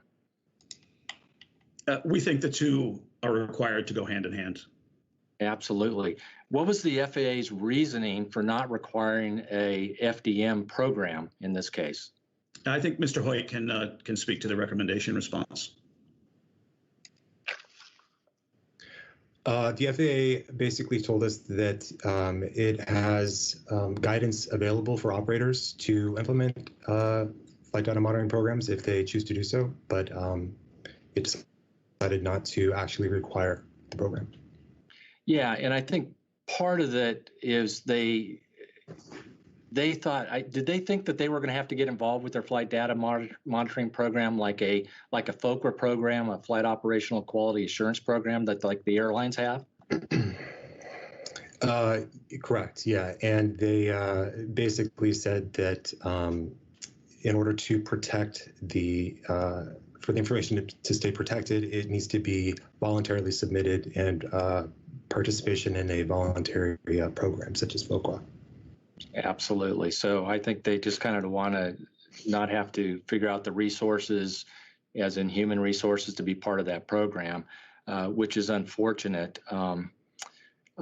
So I did notice that the FAA administrator in October, speaking to a group, actually talked about flight data monitoring, and I quote here from him: "Part and parcel of SMS are the practices of flight data monitoring and safety reporting. These are proactive, data-driven approaches to oversight that prioritize safety above all else." So I really appreciate the administrator's support of flight data monitoring, and I really look forward to working with him and the FAA to prevent and save lives by working with flight data monitoring programs. And with that, that's all the questions I have, Mr. Chairman. Thank you. Thank you, Member Graham. Mr. English, I want to come back to something that was said before the break. I'm sorry, in my last line of questioning. You had indicated that, I think you said that Island Express was a safe operation. Is that, am I paraphrasing that correctly? I would say there wouldn't be any indication that Island Express was uniquely unsafe or a problem operator. Which company had this crash, Mr. English? Well, Island Express, of course. So I'm seeing a disconnect here. What are your thoughts on that? I mean, this company had a crash, and you're saying there's nothing to indicate that they were not safe. Well, you asked, I think the concept of that questioning was how a consumer could, detect an unsafe operator. And there was nothing inherent about this operator that would indicate they were unsafe. I mean, I think we see crashes with other carriers and don't particularly indicate that they are unsafe, but they've had a gap, they've had a flaw, perhaps they didn't know any better, but that doesn't necessarily make them a problem operator. They just need to do some things differently or know something differently. Thank you. In fact, by most measures, the interviews that we conducted, the pilot was well thought of, well regarded. He was the chief pilot, had good credentials, and I think this illustrates that even good pilots can end up in bad situations. And I know that I flew for 32 years, and there's certainly several occasions along the way that I made bad decisions and exercise poor judgment. And I think that's a lesson right there, is that we all are subjected to the term I was told years ago was sludge, SLOJ, sudden loss of judgment. And here's a case where a pilot who is well regarded apparently got into a very bad situation. So let me see if I understand this. So is basically the scenario that we believe happened is that he's flying along, he realizes that he's sort of getting boxed in with visibility, and then he must have made the decision, you know what, I'm just going to punch up through these clouds and get on top. Is that basically the scenario that we believe happened? I think that's correct, and I heartily agree with your statement that this is good people can make a bad decision, and we really want to get to the bottom of why. Yeah, thank you very much. So therefore, we need redundancy in the system so that when somebody does make a bad mistake or commit an error, there's enough redundancy in the system to be able to trap those errors before they become consequential. And so one of the things I want to know is that what can the helicopter industry do to help pilots who end up in inadvertent IMC? I flew an Airbus airplane for many years. It had flight envelope protections. It would not let me take the airplane outside of a safe envelope. Has there been any consideration to something like that for helicopters? I think back to general aviation, I believe there's one or perhaps more avionics manufacturers that somebody can press a button and it will right the airplane. So are there any thoughts about that for the helicopter industry that you're aware of? Sir, that technology does exist for helicopters. There is a major avionics manufacturer that makes an autopilot with electronic stability protection and the level button that you described. Not sure if it would apply to this. This is kind of a legacy aircraft, but that technology does exist. It's coming down in price. The technology is advancing, so it does exist out there in the industry now, and it's getting into lower and lower costs. Thank you very much. I always read the party submissions, and Island Express offered a party submission whereby they made a number of statements about how the controllers did or did not perform properly. Frankly, in reading through the case, I didn't see any issues. In fact, I saw some things that were wrong in the Island Express submission. But basically, they talk about the controller's multiple errors, the alleged failure to properly communicate termination of radar flight following, the incomplete position relief briefing between the two pilots, the lack of knowledge of the current weather conditions, which monopolized the accident pilot's attention during a critical phase of flight, and by causing him to make multiple radio calls. So here's my question. Did any of the air traffic control actions, errors, or omissions contribute in any way to this horrible tragedy? No, sir. Thank you very much. Vice Chairman Landsberg, questions for you, sir. Thank you, Mr. English. No further questions, Mr. Chairman. Thank you. Thank you. Member Hamady. Yes, thank you. I wanted to get back to flight data monitoring for a second, and I just wanted to highlight something that the U.S. Helicopter Safety Team Working Group said, which was data recording devices enable proactive intervention before an event occurs. Based on some of the fatal accidents in a data set they looked at, the U.S. Helicopter Safety Team Working Group thought flight data monitoring systems could have made a difference. Hazardous behavior could have been identified with the opportunity to break the accident chain before it resulted in a fatality. Now, we have recommended flight data monitoring for 12 years. We've recommended SMS for 12 years in one form or another, starting with HEMS. And we've recommended recorders going back 22 years. On flight data monitoring, the FAA responded at one point to our recommendations pretty, I thought, somewhat aggressively in 2017, stating the FAA will not initiate rulemaking that mandates operators to establish flight data monitoring programs. And at the time, they said it was because the cost-benefit analysis did not show any benefits. In fact, does anyone want to guess what they showed as the costs to the industry over 10 years and what the benefits were? My guess is Mr. Hoyt knows the answer to that question. I can't hear you. Sorry, the cost that the FAA estimated for FDMs was at $20.6 million, and the benefit was $0. Zero benefits, they said. Now, I want to look at that for a second, because at the time we had showed them our data from 2000 to 2015, where we investigated 7 accidents where a flight data monitoring program could have prevented. Those 7 accidents killed 53 people and injured another 4. So if I add to that, after 2015, Togiak, Alaska, where 3 were killed, 2 killed in Teterboro, 3 in Zaleski, and 9 here in this crash, all of which we advocated for flight data monitoring. The DOT, Mr. Hoyt, do you know how much the price tag DOT puts for a life? Yes, I believe it's at $9.6 million per fatality. 9.6 million for a fatality. For an injury, for serious injuries, it's 987,000. So if you look at 67 people killed, which we identified, and 4 injured, you come up with 676 million, and with a cost over 20 years then of roughly $42 million.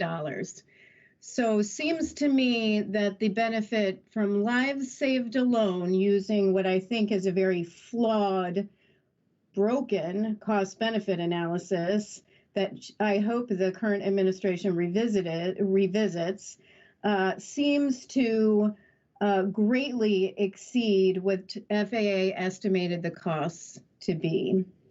And so with that, you know, we continue, and this board meeting is just the first of what I believe is a long series of the NTSB advocating for our recommendations to be implemented. And I will have one more question on how we do that, but I'm coming up on some running out of time, so I will go ahead and yield back my 46 seconds. Thank you very much. I don't believe any of my colleagues have any additional questions in addition to myself. Do any of my colleagues have any questions before we go back to Member Hamady? Okay, seeing none, Member Hamady, you are recognized. Yeah, I just wanted to emphasize one more time that for the NTSB, this is just really, at least for the board members, really the first step in our process of improving safety.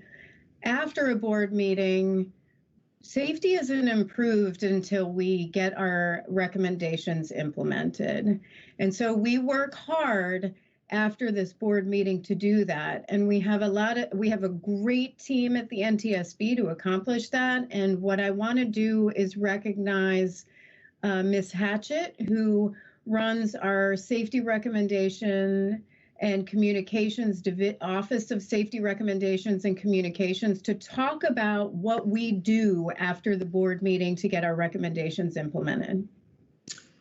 Thank you, Member Hamady, and I appreciate the opportunity to address this. I think it's really important that we unpack that for those that are viewing the board meeting today. The agency investigates accidents, including the Sikorsky crash, to determine what went wrong and issue safety recommendations to prevent future accidents and save lives.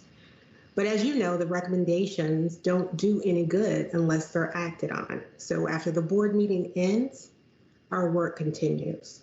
In my office, the Office of Safety Recommendations and Communications, we track and evaluate responses to the board's recommendations, and we work with all of you to advocate for their adoption. For those viewing the board meeting, I want to unpack that. So let me explain how all this works. Our safety recommendations team records and tracks all responses to recommendations that we issue. The organization that receives the recommendations, such as the FAA, writes to the NTSB to describe what they plan to do and what actions they plan to take in order to address the recommendations. The team evaluates the response and determines whether the action taken will satisfy the recommendation or is likely to once the action is completed. A letter is prepared and it's approved by the board describing our evaluation of the response, and a classification of the recommendation is made. The team also contacts recipients because we want to make sure that we're doing our due diligence for those who have not responded to a recommendation for some time to ensure that progress is being made in that regard. Our government affairs teams, they are actively engaged with Congress, governors, state legislatures about our investigations and recommendations, and monitors federal and state legislative efforts to improve safety. We will provide requested information to congressional staff about our open recommendations, including those discussed in today's meeting, such as recorders. As you know, we regularly update Congress regarding the status of recommendations as they conduct oversight and consider legislation. We facilitate board member and NTSB staff appearances to keep open safety recommendations in the forefront of public discussion. And I know that we have worked with the Air Charter Foundation and advocated on behalf of SMS. I believe last year the chairman spoke at the training center in that regard. And also we had a roundtable, I think it was a day after the Sikorsky helicopter incident, the crash with the helicopter foundation. I'm sorry, the Helicopter Air Charter Safety Foundation. So we are actively engaged there. So we continue to work with the board and look for those opportunities to keep the pressure on those who receive our recommendation. Our advocacy team, and I know that member Chapman mentioned this, he mentioned the most wanted list. So the most wanted list is the premier advocacy tool by which we identify the top safety improvements that can be made to prevent accidents, minimize injuries, and save lives in the future.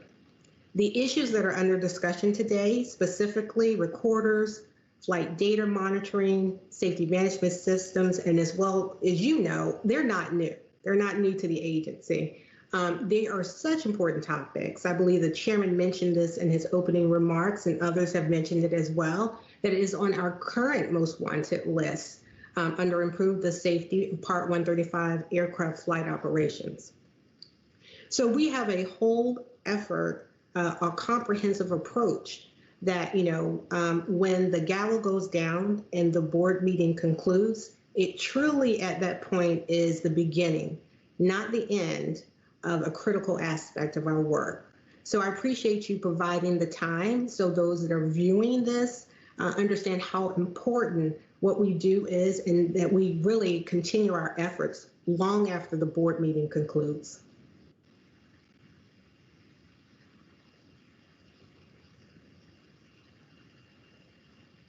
Oh, I was on mute. I was telling you thank you. That's how it goes in the virtual environment. Thank you very much, Mr. Chairman. Well, you're quite welcome. Thank you very much. Are there any other questions from my colleagues on the board? Okay, seeing none, Mr. Curtis, if you'd please read the proposed findings. Certainly, Chairman. As a result of this investigation, staff proposes 13 findings. Number 1, none of the following safety issues were identified for the accident flight. 1, pilot qualification deficiencies or impairment due to medical condition, alcohol, other drugs, or fatigue. 2, helicopter malfunction or failure, or 3, pressure on the pilot from Island Express Helicopters, Inc., the air charter broker, or the client to complete the flight. Number 2, although the air traffic controller's failure to report the loss of radar contact and radar communication with the accident flight was inconsistent with air traffic control procedures, this deficiency did not contribute to the accident or affect its survivability. Number 3, had the pilot completed an updated flight risk analysis form for the accident flight that considered the weather information available at the time the flight departed, the flight would have remained within the company's low-risk category, but would have required the pilot to seek input from the Director of Operations and to provide an alternative plan. Number 4, at the time the pilot took action to initiate a climb, the helicopter had already begun penetrating clouds, and the pilot lost visual reference to the horizon and the ground. The loss of outside visual reference was possibly intermittent at first, but likely complete by the time the flight began to enter the left turn that diverged from its route over US Route 101. Number 5, the pilot's poor decision to fly at an excessive airspeed for the weather conditions was inconsistent with his adverse weather avoidance training and reduced the time available for him to choose an alternative course of action to avoid entering instrument meteorological conditions. Number 6, the pilot experienced spatial disorientation while climbing the helicopter in instrument meteorological conditions, which led to his loss of helicopter control and the resulting collision with terrain. Number 7, the pilot's decision to continue the flight into deteriorating weather conditions was likely influenced by his self-induced pressure to fulfill the client's travel needs, his lack of an alternative plan, and his planned continuation bias, which strengthened as the flight neared the destination. Number 8, Island Express Helicopters, Inc.'s lack of a documented policy and safety assurance evaluations to ensure that its pilots were consistently and correctly completing the flight risk analysis forms hindered the effectiveness of the form as a risk management tool. Number 9, a fully implemented mandatory safety management system could enhance Island Express Helicopter, Inc.'s ability to manage risks. Number 10, the use of appropriate simulation devices in scenario-based helicopter pilot training has the potential to improve pilots' abilities to accurately assess weather and make appropriate weather-related decisions.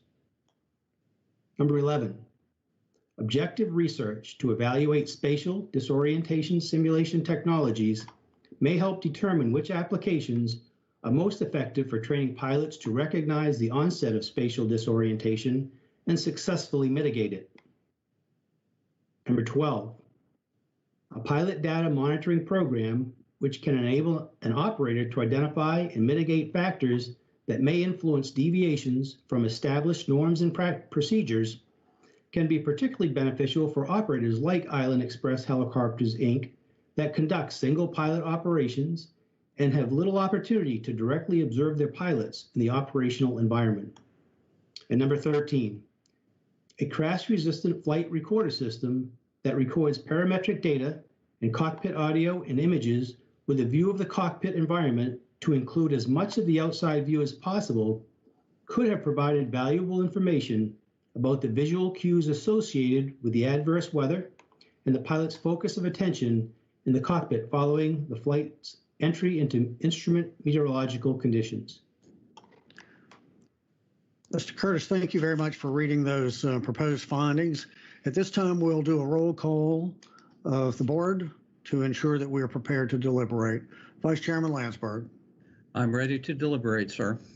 Thank you, sir. Member Hamady. I'm ready to deliberate as well. Thank you. Member Graham. Member Graham's ready to deliberate. Great, thank you. Let me pin you up here. And Member Chapman. I'm present, Mr. Chairman, and ready for deliberations. Thank you very much. I believe we have a proposed amendment. Member Chapman, are you planning to offer a proposed amendment? Yes, Mr. Chairman, I have a proposed amendment to. Okay. That's good. Let me just see. Does anybody else have any others? Okay, great. Member Chapman, you are recognized, sir. Thank you very much. Yes, sir. I have a proposed amendment to finding number 7, and this is in conjunction with further discussion that we will likely have as we proceed to discussion of the probable cause, the draft probable cause. This has to do with my concern about Member Chapman, if you'd please make your motion and see if we get a second, and then you can discuss it. Certainly. I move that we amend finding number 7 as follows. The pilot's decision to continue the flight into deteriorating weather conditions was strike likely, influenced by his insert possible self-induced pressure to fulfill the client's travel needs, his lack of an alternative plan, and his planned continuation bias, which strengthened as the flight neared the destination. And I circulated this language. It's the same language that you all saw yesterday afternoon. Thank you very much. You've heard Member Chapman's motion. Is there a second? Second for discussion. Okay, Member Hamady has seconded it for discussion, and Member Chapman, you are recognized for discussion. Yes, sir. As I indicated, this relates to my concern about identifying self-induced pressure, definitively at least, as a contributing factor in the probable cause. As I've said earlier during the question and answer, it certainly could be that self-induced pressure played a role, and it's reasonable to discuss it as a possibility, but there's little objective evidence on which to base the finding that it actually contributed to the pilot's decision-making, other than the fact that there was a relationship between the pilot and the client. And I know we all agree that we should avoid determining contributing factors based on speculation. That's my concern, is that we need to avoid, in crafting this, we need to avoid being too speculative about the extent to which self-induced pressure played a role, and that self-induced pressure resulted from the relationship with the client. Okay, so thank you. As it relates to the finding, you're proposing to change, strike the word likely and add the word possible. So any discussion? Please I open it up. Vice Chairman Landsberg. Yeah, I'm conflicted on this because I certainly understand Member Chapman's concern about us not going into speculative areas. But I think when we get into the human factors aspect, as Dr. Civilian has discussed and Mr. English, I see, to use the legal term, the preponderance of the evidence, if you will, and we're pretty clear that there was no alternative plan. The pilot had multiple opportunities to change. We saw him deliberately descending as he was getting pinched, as I think is the technical term, between the ground and the clouds. We also know that, at least I know from personal experience, and maybe some of my fellow pilots will agree, that the closer you get to the destination, the more you think that maybe, just maybe, you can pull this off. The other point is he didn't follow any of the recommended mitigations for entering instrument meteorological conditions, or to properly, once he had entered them, configure the aircraft by slowing down, by starting a climb, by activating the autopilot. None of that happened. And this is unfortunately not the first time we've seen this kind of behavior. I will cite several crashes that go before. Buddy Holly and Patsy Cline, to go back a very long way, and then just to show you that I'm not totally clueless on culture, more recently the Aaliyah crash in the Bahamas, and Stevie Ray Vaughan, which was another helicopter crash involving instrument meteorological conditions. And in all of those cases, you're dealing with someone of great star power status and pilots who desperately want to do a good job for the customer. So my sense is that the preponderance of the evidence, let's call it 51%, indicate that this pilot really wanted to get where he was going. So thank you for the opportunity to express my views. Thank you, Member Hamady. Thank you. And just for clarification, Member Chapman, your amendment is really modifying self-induced pressure. It's maintaining as is the reference to lack of an alternative plan continuation bias, correct? That's my intention, yes. Yeah. So, on this issue, I was equally conflicted. I looked at FAA guidance on aeronautical decision-making and human psychology, and it very clearly states there are tendencies or operational pitfalls that come with the development of pilot experience. These are classic behavioral traps into which pilots have been known to fall. More experienced pilots, as a rule, try to complete a flight as planned, please passengers, and meet schedules. And so, but with that, where I was a little bit concerned is I didn't see evidence of any of that in the docket. And I understand I am not a pilot, but there were actually comments more about him being willing to cancel flights for weather, and also in response to pressure from OC helicopters. In fact, I think the statement was from one individual, he had no problem canceling flights. He had told OC helicopters on several occasions that, and OC helicopters would get upset if he canceled a flight, and he responded by sending them a screenshot of the weather and would not be pressured into flying. So, I mean, I know that's a different issue, but there was more evidence to the contrary of self-induced pressure in the docket itself. Okay, thank you. Member Graham, do you have any comments? At this time, no. I think I have more or less a question for the investigative team on this when we get to that. Yeah, thanks. And all we're talking about here is this finding. I think the discussions thus far have sort of been teed up for the probable cause. So let's focus on the finding here. We're talking about changing the word likely and later inserting the word possible. So I'll tell you where I stand. I could support Member Chapman's finding amendment.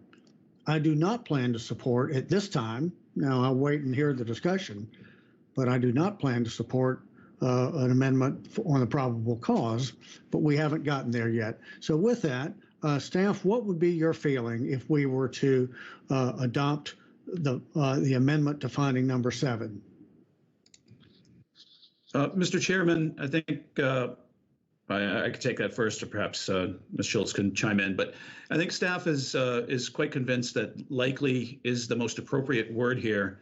I think it's important to note that the use of self-induced pressure here is not an individual flaw identified in this pilot. This is something that the analysis is identified as a trait of any pilot, of any human being, and it's important to note that is solidly supported by the preponderance of evidence, as the Vice Chairman mentioned, in the literature.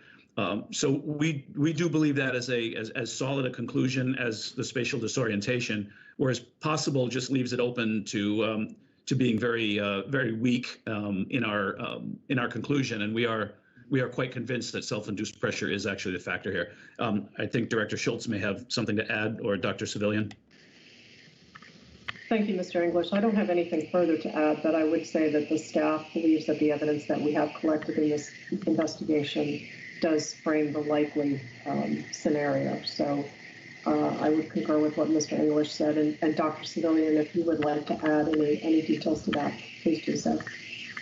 There's nothing to add here, but I do agree that it should read as likely based on the objective evidence that we collected throughout numerous interviews with Island Express helicopters.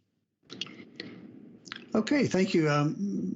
Member Chapman, would you like to perhaps have the final word on this? Not necessarily the final word, but what are your thoughts?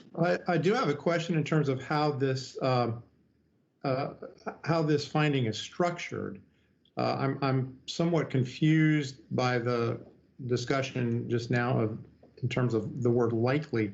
Is likely intended to modify only self-induced pressure, or does it modify all that follows? Likely self-induced pressure, likely lack of an alternative plan, likely plan continuation basis, because I think it's clear he didn't have an alternative plan. I would argue it's clear that there was plan continuation bias. The only concern I have is the extent to which we can establish that there was self-induced pressure. So if likely is intended to modify all three of those factors, we probably have a little bit of a concern here in terms of how this finding is structured. That was my reason for striking likely. I think likely unnecessarily modifies all three factors, and I don't think that there's a real question with respect to plan continuation bias and lack of an alternative plan. Ms. Schultz, I think I'm seeing your name blinking there. Would you like to jump in on that? Sure. My belief is that likely is qualifying the self-induced pressure and not the other items in that sentence. But I would ask Mr. English or our writer Kathy Gagne to correct my English if that's not the case. Yeah, let's hear from Kathy Gagne, because she's our report writer. The way I read it is that because of the commas in there, it is modifying all three of those issues. Kathy, Ms. Gagne.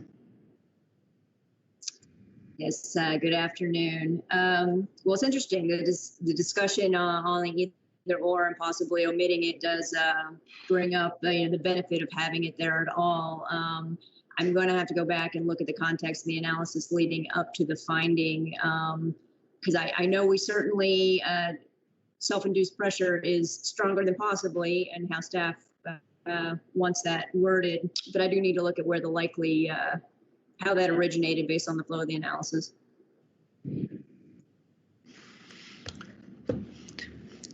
Well, okay, we can argue about the English of it, but yeah, would you like to take a break to discuss that?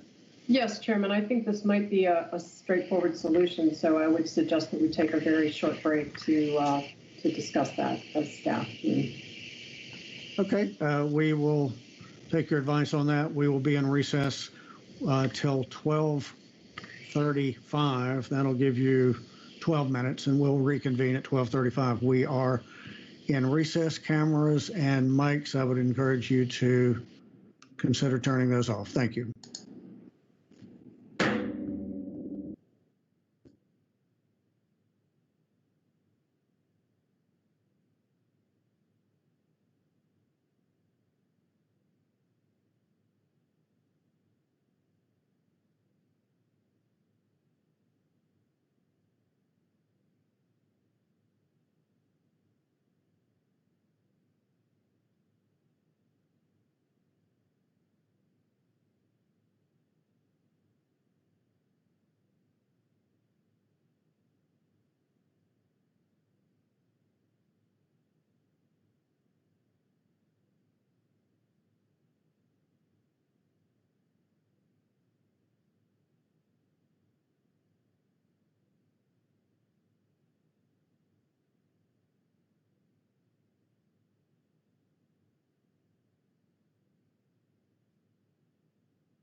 We're back in session. Ms. Schultz, have you and the staff reached a determination on the structure of this sentence? Thank you, Chairman. Yes, we have. We would like it to stay the way it is, and let me explain.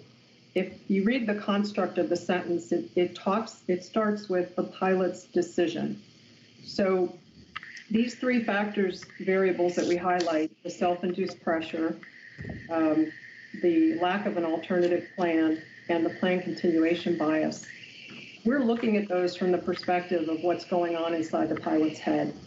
And based on the evidence we have, we can say likely, but we cannot dissect that by individual factor area, because we don't ultimately know. That's why we're using the qualifier likely, what was going on inside his head. But based on the evidence that we see and the human factor science, that's likely, we believe, is the term. I think the Vice Chairman used the terminology preponderance of evidence. I would also add that this approach is consistent with the way the Office of Aviation Safety has identified these type of findings when it relates to human factors variables. So we can certainly open up if you would like to ask Mr. or Dr. Civilian additional questions, but that would be our position. Thank you very much. Member Chapman, you have a motion on the table. Any thoughts at this point? Mr. Chairman, I'm interested in whether the staff would be more comfortable with my amendment if the term likely were substituted for the word possible. In other words, it would describe the self-induced pressure as likely self-induced pressure rather than possible self-induced pressure. So, Member Chapman, I think our concern with that might just be that likely we do intend that to qualify all three factors there, because as I mentioned, we can't say that that was any less of a factor than the lack of the alternative plan in place or his plan continuation bias. So we would like likely to qualify all three. Mr. Chairman, I'm comfortable with my amendment as originally proposed and suggest that we go forward. Okay, thank you very much. Is there any other discussion before I call for the question? Okay, it's been Member Hamady. I'm sorry, it looked like you were going to say something there. Okay, thanks. It's been moved and seconded by Member Chapman to state the motion would be the pilot's decision to continue the flight into deteriorating weather conditions was, strike the word likely, influenced by his, insert the word possible, self-induced pressure to fulfill the client's travel needs, his lack of an alternative plan, and his planned continuation bias, which strengthened as the flight neared the destination. It's been moved and seconded. We'll do a roll call vote, and there's no further discussion. We'll do a roll call vote. Vice Chairman Landsberg. Vice Chairman very respectfully votes nay. Vice Chairman votes nay. Member Hamady. Yeah, I think with the additional information that likely is meant to modify all of those, respectfully, my vote is nay. Member Hamady votes nay. Member Graham. Thank you, Mr. Chairman. I respectfully am going to vote nay also, but I struggled with this too for weeks and we have been on the fence, but that additional information made the difference for me. Thank you. Member Graham votes nay, respectfully. Member Chapman. And I vote aye, Mr. Chairman. Member Chapman votes aye. The chairman, respectfully, after also listening to the discussion, the chairman votes nay. So the motion fails. The vote is 4 nays, 1 aye. The motion fails. Do we have any further amendments to the findings? Seeing none, do I have a motion to adopt the findings as proposed? So moved. It's been moved by the Vice Chairman. Second. Second? Member Graham seconds. Any discussion on the findings? Okay, it's been moved and seconded to adopt the findings as presented. We'll vote with a roll call again. Vice Chairman Landsberg. Vice Chairman votes aye. Vice Chairman votes aye. Member Hamady. Aye. Member Hamady votes aye. Member Graham. Aye. Member Graham votes aye. Member Chapman. Aye. Member Chapman votes aye. The chairman votes aye. The findings have been adopted unanimously. We'll move now to the probable cause. So, Mr. Curtis, if you'll please read the probable cause, the draft probable cause. Staff proposes the following probable cause.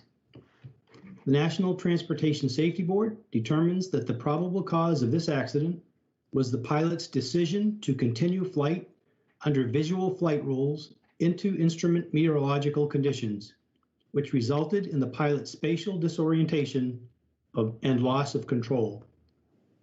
Contributing to the accident was the pilot's self-induced pressure and planned continuation bias, which has adversely affected his decision-making, and Island Express Helicopters, Inc.'s inadequate review and oversight of its safety management processes.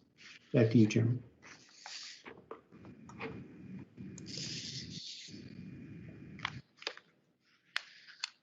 Chairman, you're muted.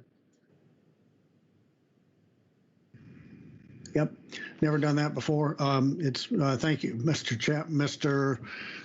Curtis, for reading the proposed probable cause. Member Chapman, I'm aware that you may offer an amendment on the probable cause. Are there any other proposed amendments?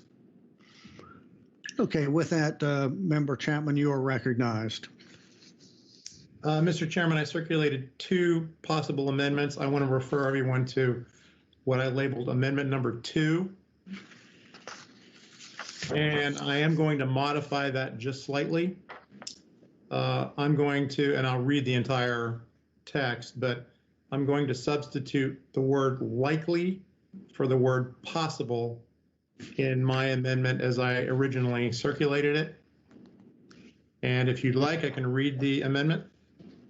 If you would, please. Thank you very much.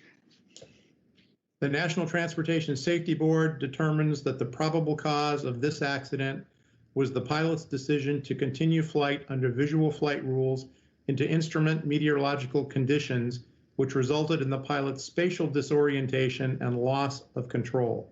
Contributing to the accident was the pilot's likely self-induced pressure and his, insert his, planned continuation bias, which adversely affected his decision-making, and Island Express Helicopter, Inc.'s inadequate review and oversight of its safety management processes.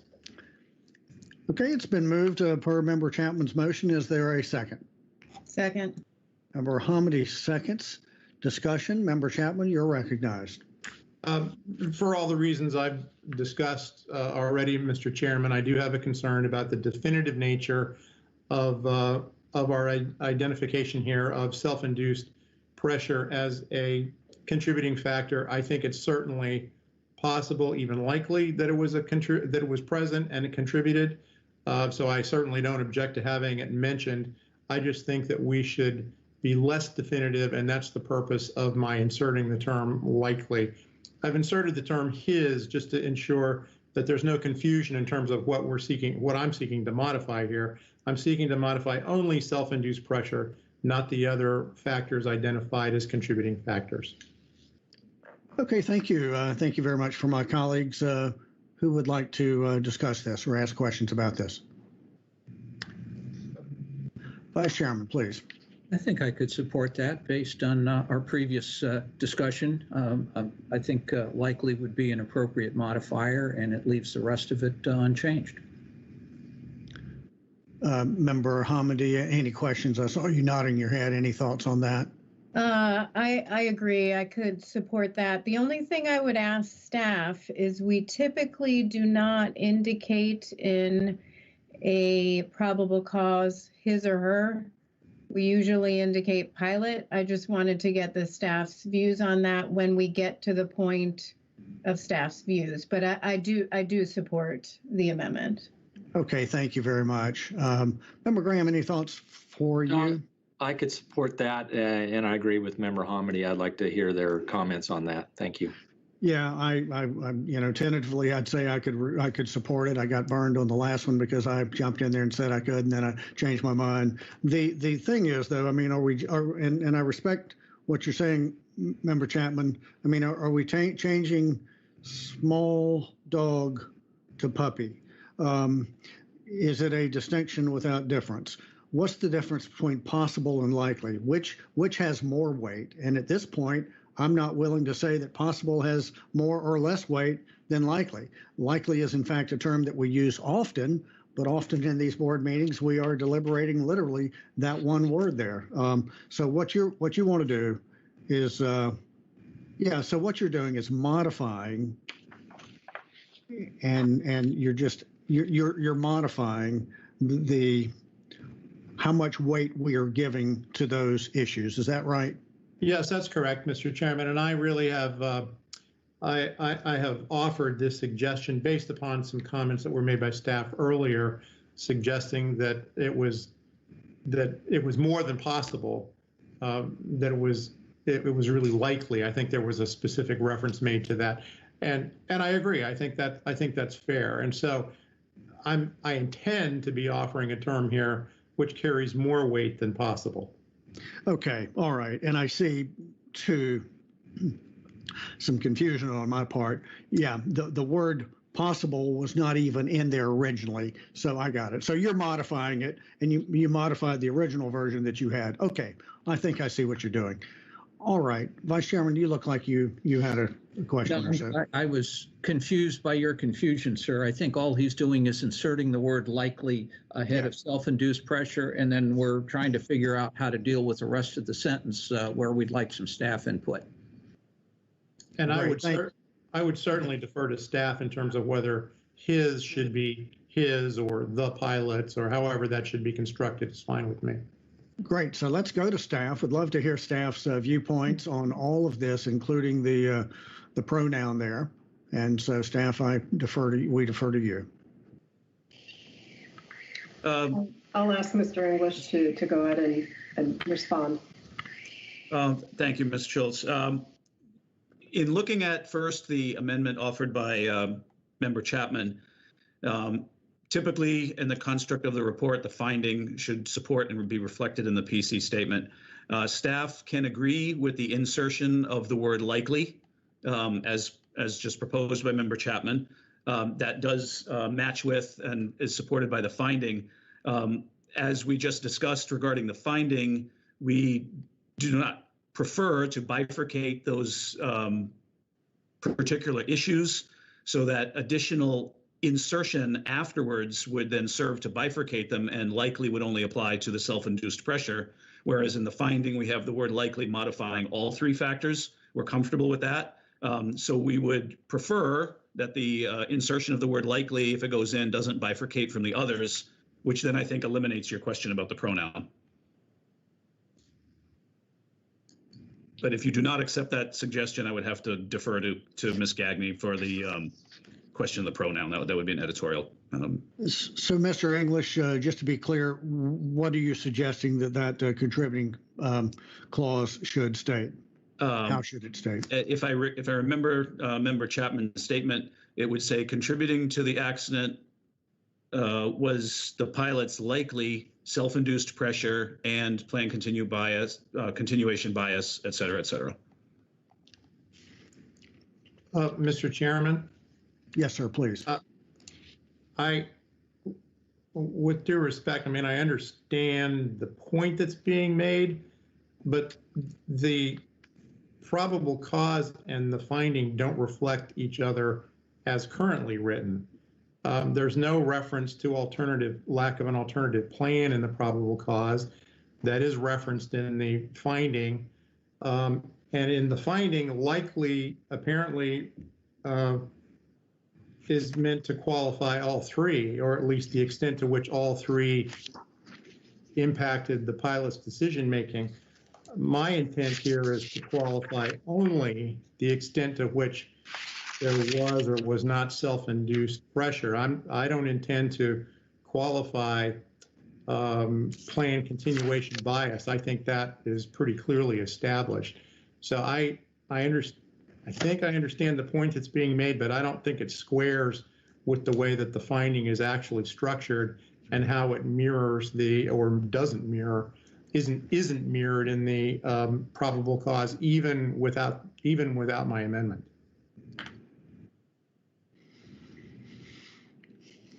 Okay. Discussion? Member Hamady. Mr. English, can you pop up again? The revised finding, the word likely is meant to modify all three, correct? It's meant to modify, let me go back to the finding. It's meant to modify self-induced pressure, it's meant to modify planned continuation bias, and meant to modify lack of an alternative plan.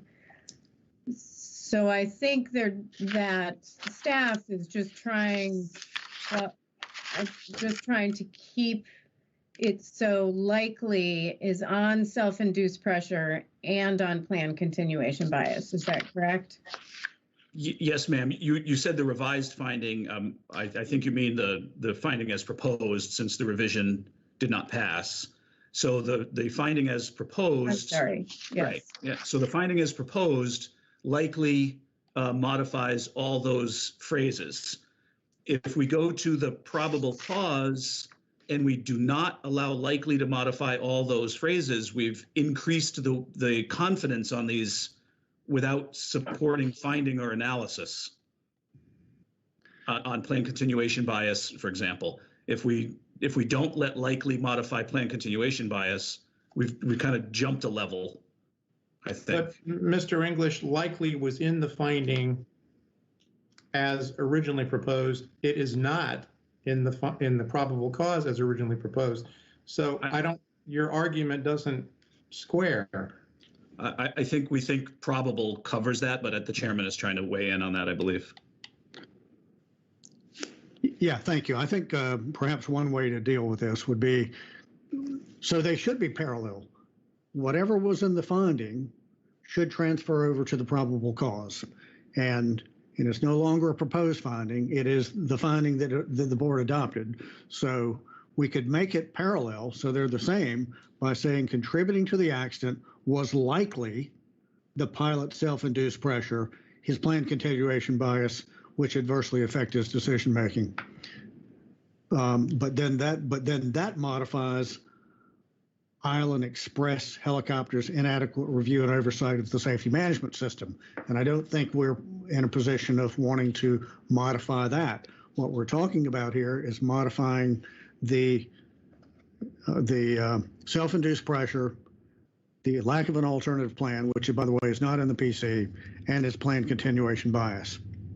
So, but Member Graham, I think you were going to, you wanted to jump in there, I believe. Well, yeah, I was just trying to clarify that too. So like you said, would we put contributing to the accident was likely, but we are using probable cause here, right? So do we really need to use likely? So, I mean, I may be overplaying my cards here. I don't know if the staff would like that in there, or would we just leave it the way it is? That's where I'm leaning at this point. I mean, you're right, probable cause and likely. I mean, now we're saying it's probably likely. I mean, how many modifiers do we need? Right. So, Member Hamady.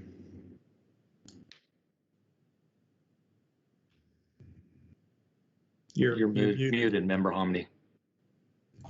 Man, I am having a problem with that mute button today, but I would just like to remind my colleagues that we've had many discussions about the word likely and probable causes, including on the New Hampshire crash where we inserted the word likely, and everyone supported that, even in the midst of the discussion of a probable cause.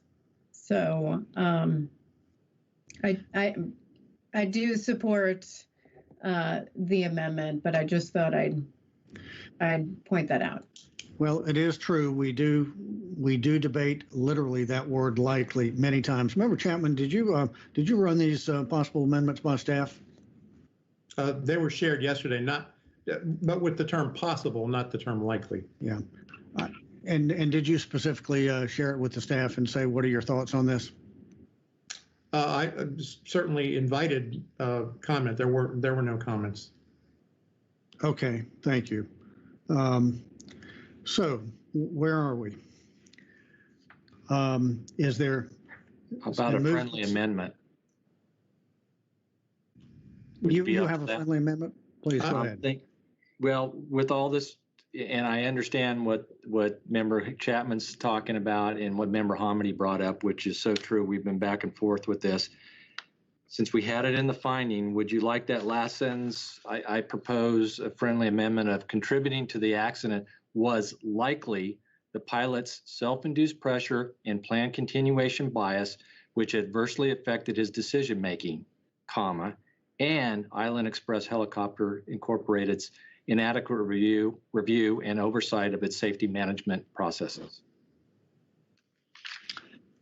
Yes, I had thought. I think I may have mentioned that earlier. However, does that then end up modifying to likely Island Express's inadequate review and oversight? Does that modify that down?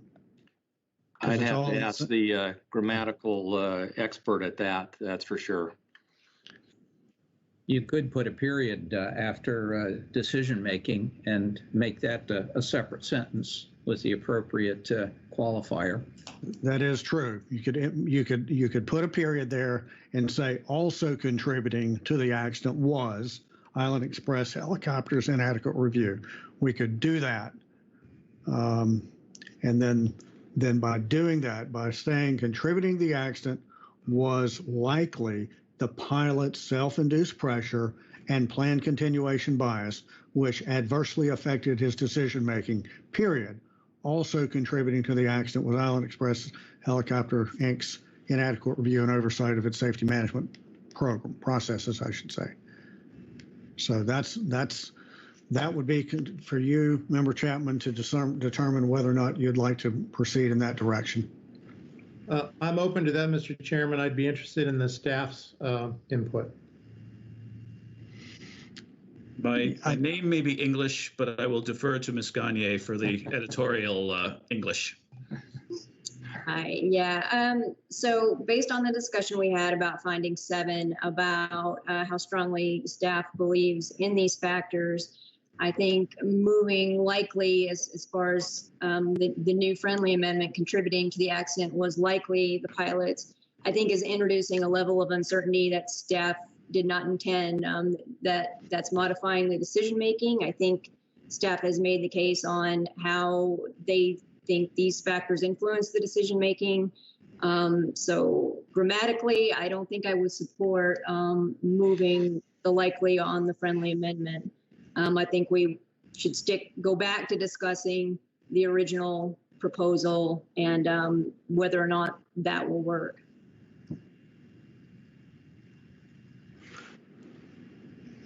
Kathy, your recommendation was going back to the original motion that Member Chapman had offered? Correct. Where he had offered contributing to the accident was the pilot's likely self-induced pressure and his planned continuation and bias. I think the other friendly amendment strayed us even further from the meaning we were intending. So I think maybe let's go back to Chapman's proposal. Okay. I mean, all right. Well, Member Chapman, it's back to you, sir. I'm out of ideas, Mr. Chairman. I'm not sure where everyone is on this. I'd be happy to take a vote on it if there's no further input. Okay. Well, we can do that. I plan to call for the question unless there's any additional questions or comments. can I just have a point of clarification? Are we voting on the friendly amendment changes, or are we voting on the original proposed? Yeah, and I appreciate the clarification on that. As far as I'm concerned, we never agreed to the friendly amendment, so we would be back to the original, to Tom Chapman's original motion of adding the word likely and then the preposition, or excuse me, the pronoun his. And I would suggest, Mr. Chairman, just to modify this slightly, we substitute the pilots for the term his. And I can read that. I can read that in its entirety if that would be helpful. Yes, we're about to vote. It's been moved and seconded. Member Chapman will read the motion. I'm sorry, read the amendment. Please proceed. My amendment that I'm proposing would have the probable cause read as follows.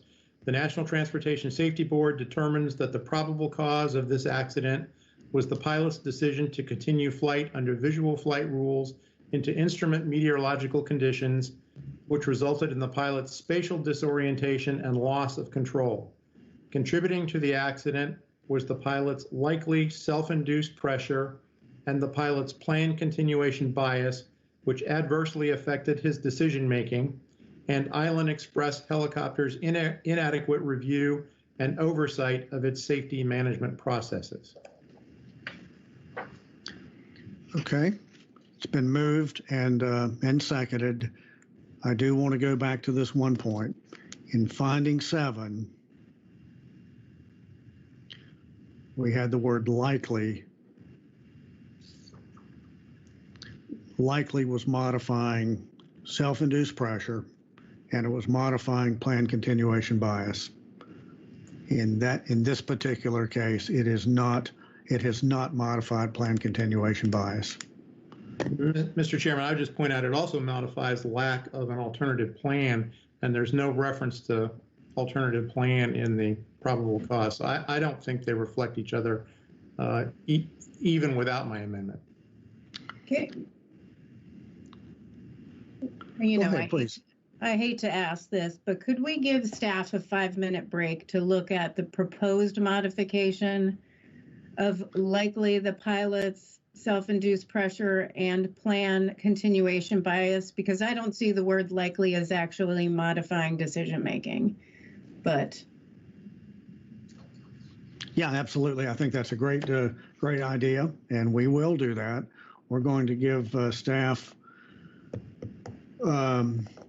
until 1:15, which would be 12 minutes from now. So we're going to take a break, and we are cameras and microphones off. We are in recess.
Okay, we are back in session. And would surely love to hear what staff's got to say.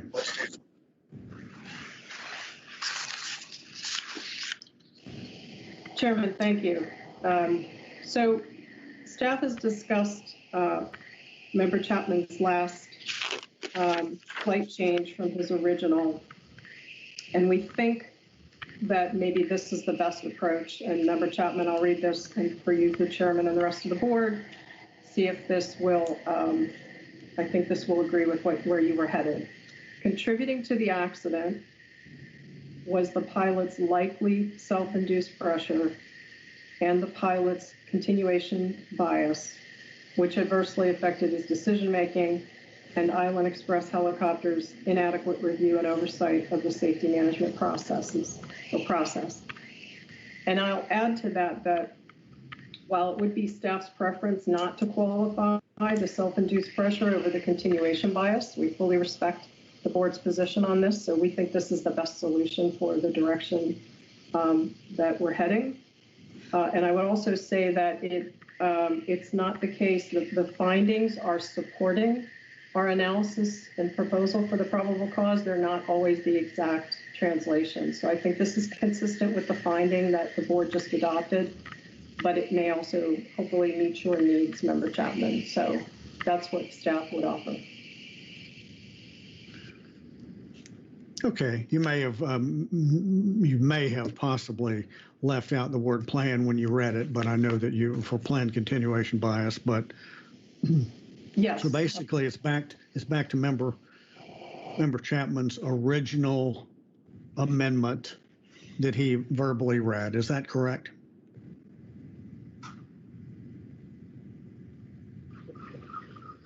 Yes, I believe that's the case, but we might ask Member Chapman to read it again, because his original amendment used the word possible, but I think his verbal amendment was to insert likely instead of possible.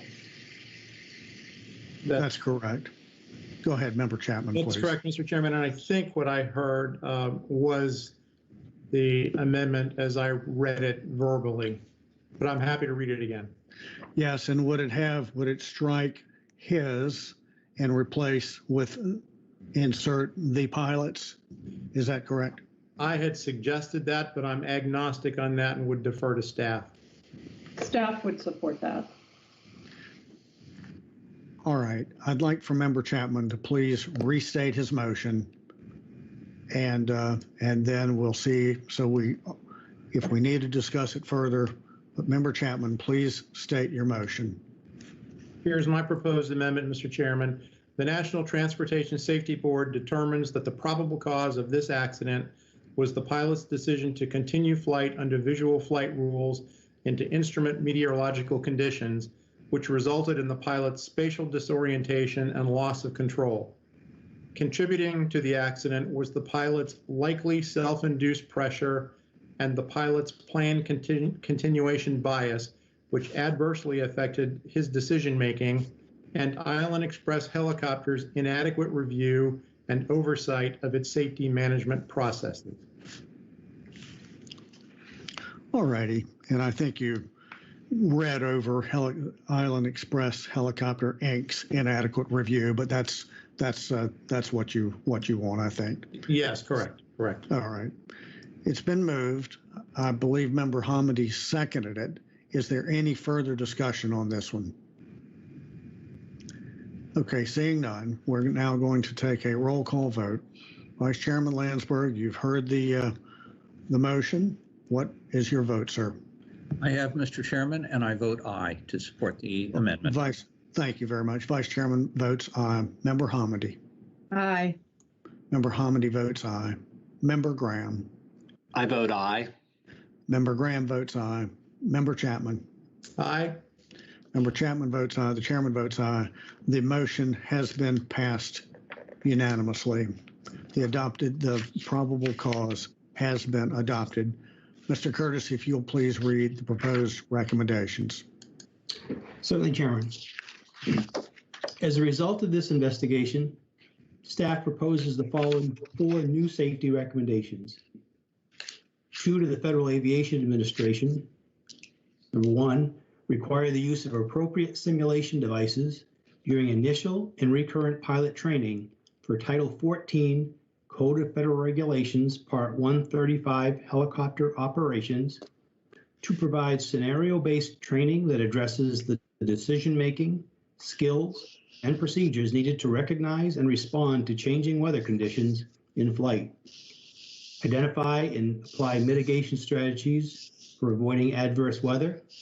Practice the transition to the use of flight instruments to reduce the risk of spatial disorientation, and maintain awareness of a variety of influences that can adversely affect pilot decision-making.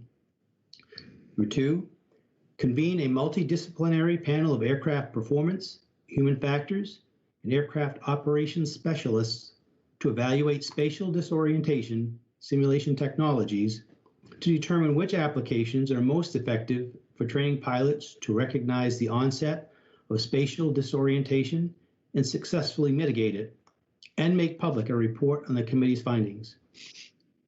And 2, to Island Express Helicopters, Inc. Number 3, participate in the Federal Aviation Administration's Safety Management System Voluntary Program. And number 4, install flight data recording devices capable of supporting a flight data monitoring, FDM, program on each helicopter in your fleet, and establish an FDM program that reviews all available data resources to identify deviations from established norms and procedures, as well as other potential safety issues. There are 3 previously issued recommendations reiterated in this report. 2 to the Federal Aviation Administration, A1635, which reads, after the action and safety recommendation A1634 is completed, require all 14 Code of Federal Regulations, Part 135 operators to establish a structured flight data monitoring program that reviews all available data sources to identify deviations from established norms and procedures and other potential safety issues. And A1636, require all 14 Code of Federal Regulations, Part 135 operators to establish safety management system programs.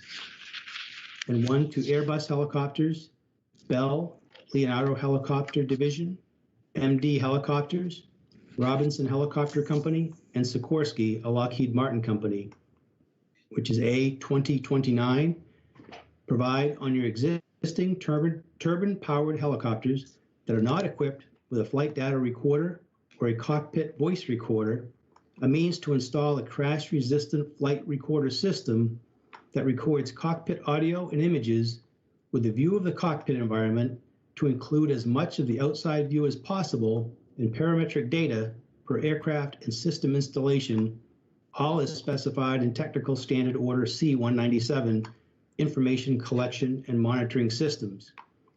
The recorder system installation should be considered essential equipment that remains installed for the life of the helicopter and have provisions to ensure it remains operational during each flight.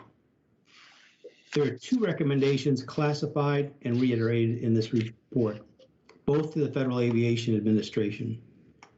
First, A1634, require all 14 Code of Federal Regulations, Part 135 operators to install flight data recording devices capable of supporting a flight data monitoring program.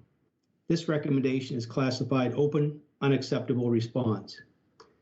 And secondly, A1313, require all existing turbine-powered, non-experimental, non-restricted category aircraft that are not equipped with a flight data recorder or cockpit voice recorder and are operating under 14 Code of Federal Regulations, Parts 91, 121, or 135 to be retrofitted with a crash-resistant flight recorder system.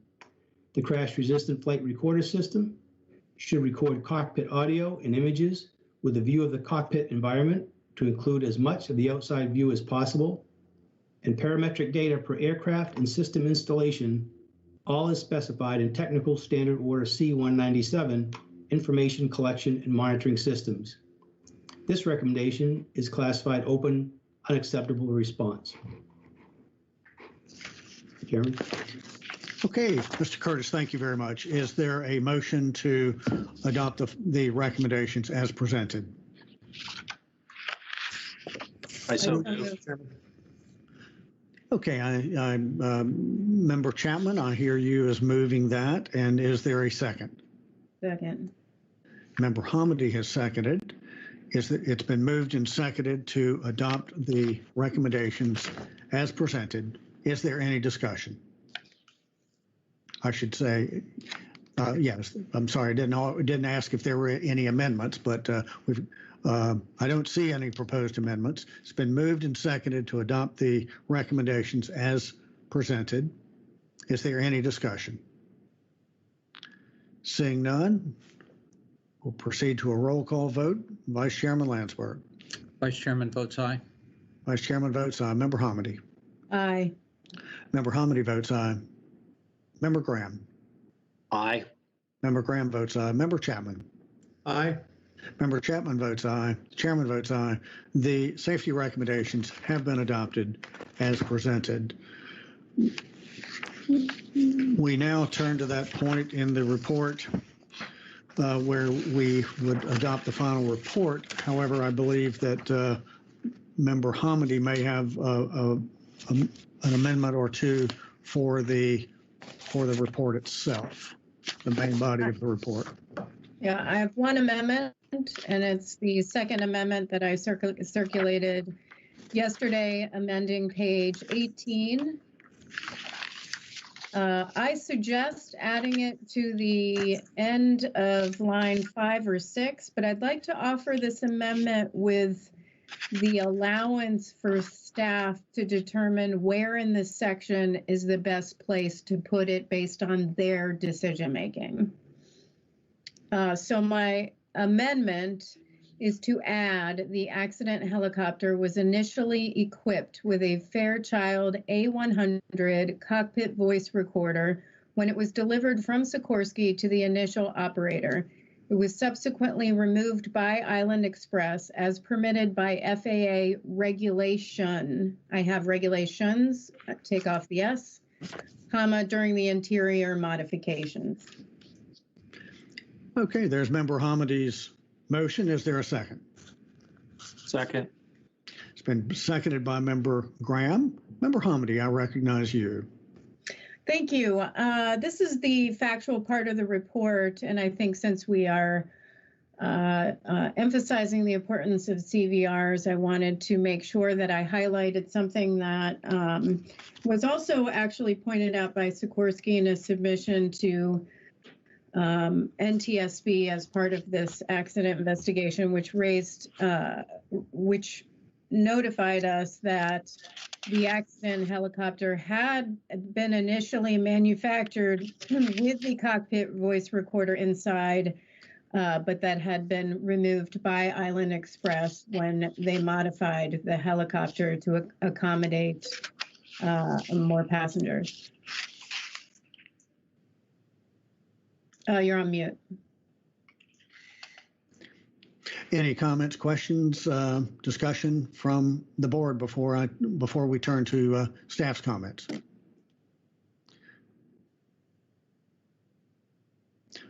Okay, seeing none, we'd like to get the position of our staff, please. Thank you, Staff Chairman. concurs. Oh, sorry. Yes, staff concurs, Mr. Chairman. Okay, I heard Mr. English say staff concurs, and Dana, I think you were speaking as well, Ms. Schultz. Yes, Chairman. It's factual information that's factually accurate, so we support this. Okay, thank you. Thank you for that. It's been moved and seconded to adopt. Yes, sir, Michael Graham. Yeah, and I just want to say I support this because I think it just goes in line with our recommendation A20-29 also, which reads at the end and reminds you again, the recorder system installation should be considered essential equipment that remains installed for the life of the helicopter. I think this just goes in hand with that, so I would support it. Thank you. Yeah, I think it's a good addition, and we don't know why Island Express removed it, do we, Mr. English? Yes, we do. It was March 16th of 2016. Yeah, the question is, why did they remove it? Oh, why? It's when they're not required by regulations, operators typically remove them as weight and maintenance savings. And when the previous owner had the helicopter, there were actually two previous owners before Island Express having it. They kept it in. Is that correct? Yeah. Yes. For most operations, it would have not been necessary after the installation of the SPZ 7000 autopilot, but the previous operators did leave it in. Yeah. So two previous operators left it in. Island Express took it out. Okay. Any other discussion? Thank you. It's been moved and seconded to adopt Member Hamody's language, addition to the language in the report to be inserted at the appropriate place in the report. No further discussion? Seeing no further discussion, we'll proceed to the vote. Member Landsberg, Vice Chairman Landsberg. Vice Chairman votes aye. Vice Chairman Landsberg votes aye. Member Hamady. Aye. Member Hamady votes aye. Member Graham. Aye. Member Graham votes aye. Member Chapman. Aye. Member Chapman votes aye. The chairman votes aye. The motion carries unanimously. Are there any other issues related to this report that our board members would like to discuss? Okay, do I have a motion to adopt the report as revised? So moved. Vice Chairman moves. Is there a second? Second. Member Chapman seconds. Any further discussion? It's been moved and seconded to adopt the report as revised. No further discussion. So Vice Chairman Landsberg, your vote is? Aye. Vice Chairman votes aye. Member Hamady. Aye. Member Hamady votes aye. Member Graham. Aye. Member Graham votes aye. Member Chapman. Aye. Member Chapman votes aye. The chairman votes aye. The report has been adopted as revised unanimously. Do any of my colleagues wish the right to file a concurring or dissenting statement? I reserve the right. I will reserve the right as well. As we prepare to wrap up the meeting, those participating in the board meeting may feel free to turn off their cameras and mics. In closing, I want to thank my colleagues on the board for their preparation going into the board meeting and for the good discussion and the good debate. My special thanks to Member Hamady, who is the board member on scene, and to Member Chapman, who as a new board member at the time, he launched to this accident in his training capacity. Thanks to the investigative staff of the Office of Aviation Safety, as well as that of the Office of Research of Engineering. But I always say that nothing at the board gets done with just one person. It truly is a group effort and a sincere effort, a sincere thank you, not only to those who worked on the investigation, but to the program and the support staff members, and certainly to those who worked on the report, program and staff who helped bring this board meeting together, and to our IT staff and managing director staff and AD staff to pull it all together for a board meeting. The recommendations that we issued today, the newly issued recommendations, if acted upon, will strengthen aeronautical decision-making skills related to weather for Part 135 helicopter pilots, and it would result in research on spatial disorientation simulator training devices. The recommendations that we reiterated and those that we reclassified and reiterated, if acted upon, would result in safety management systems and flight data monitoring throughout the Part 135 aviation community, including installation of devices that would make flight data monitoring programs possible. And they would also result, these recommendations would also result in crash-hardened recorders with inward and outward-facing image recorders on board most flights, including on-demand Part 135 flights. Action on the recommendations issued today will move us forward now. action on the reiterated recommendations is long overdue. We stand adjourned.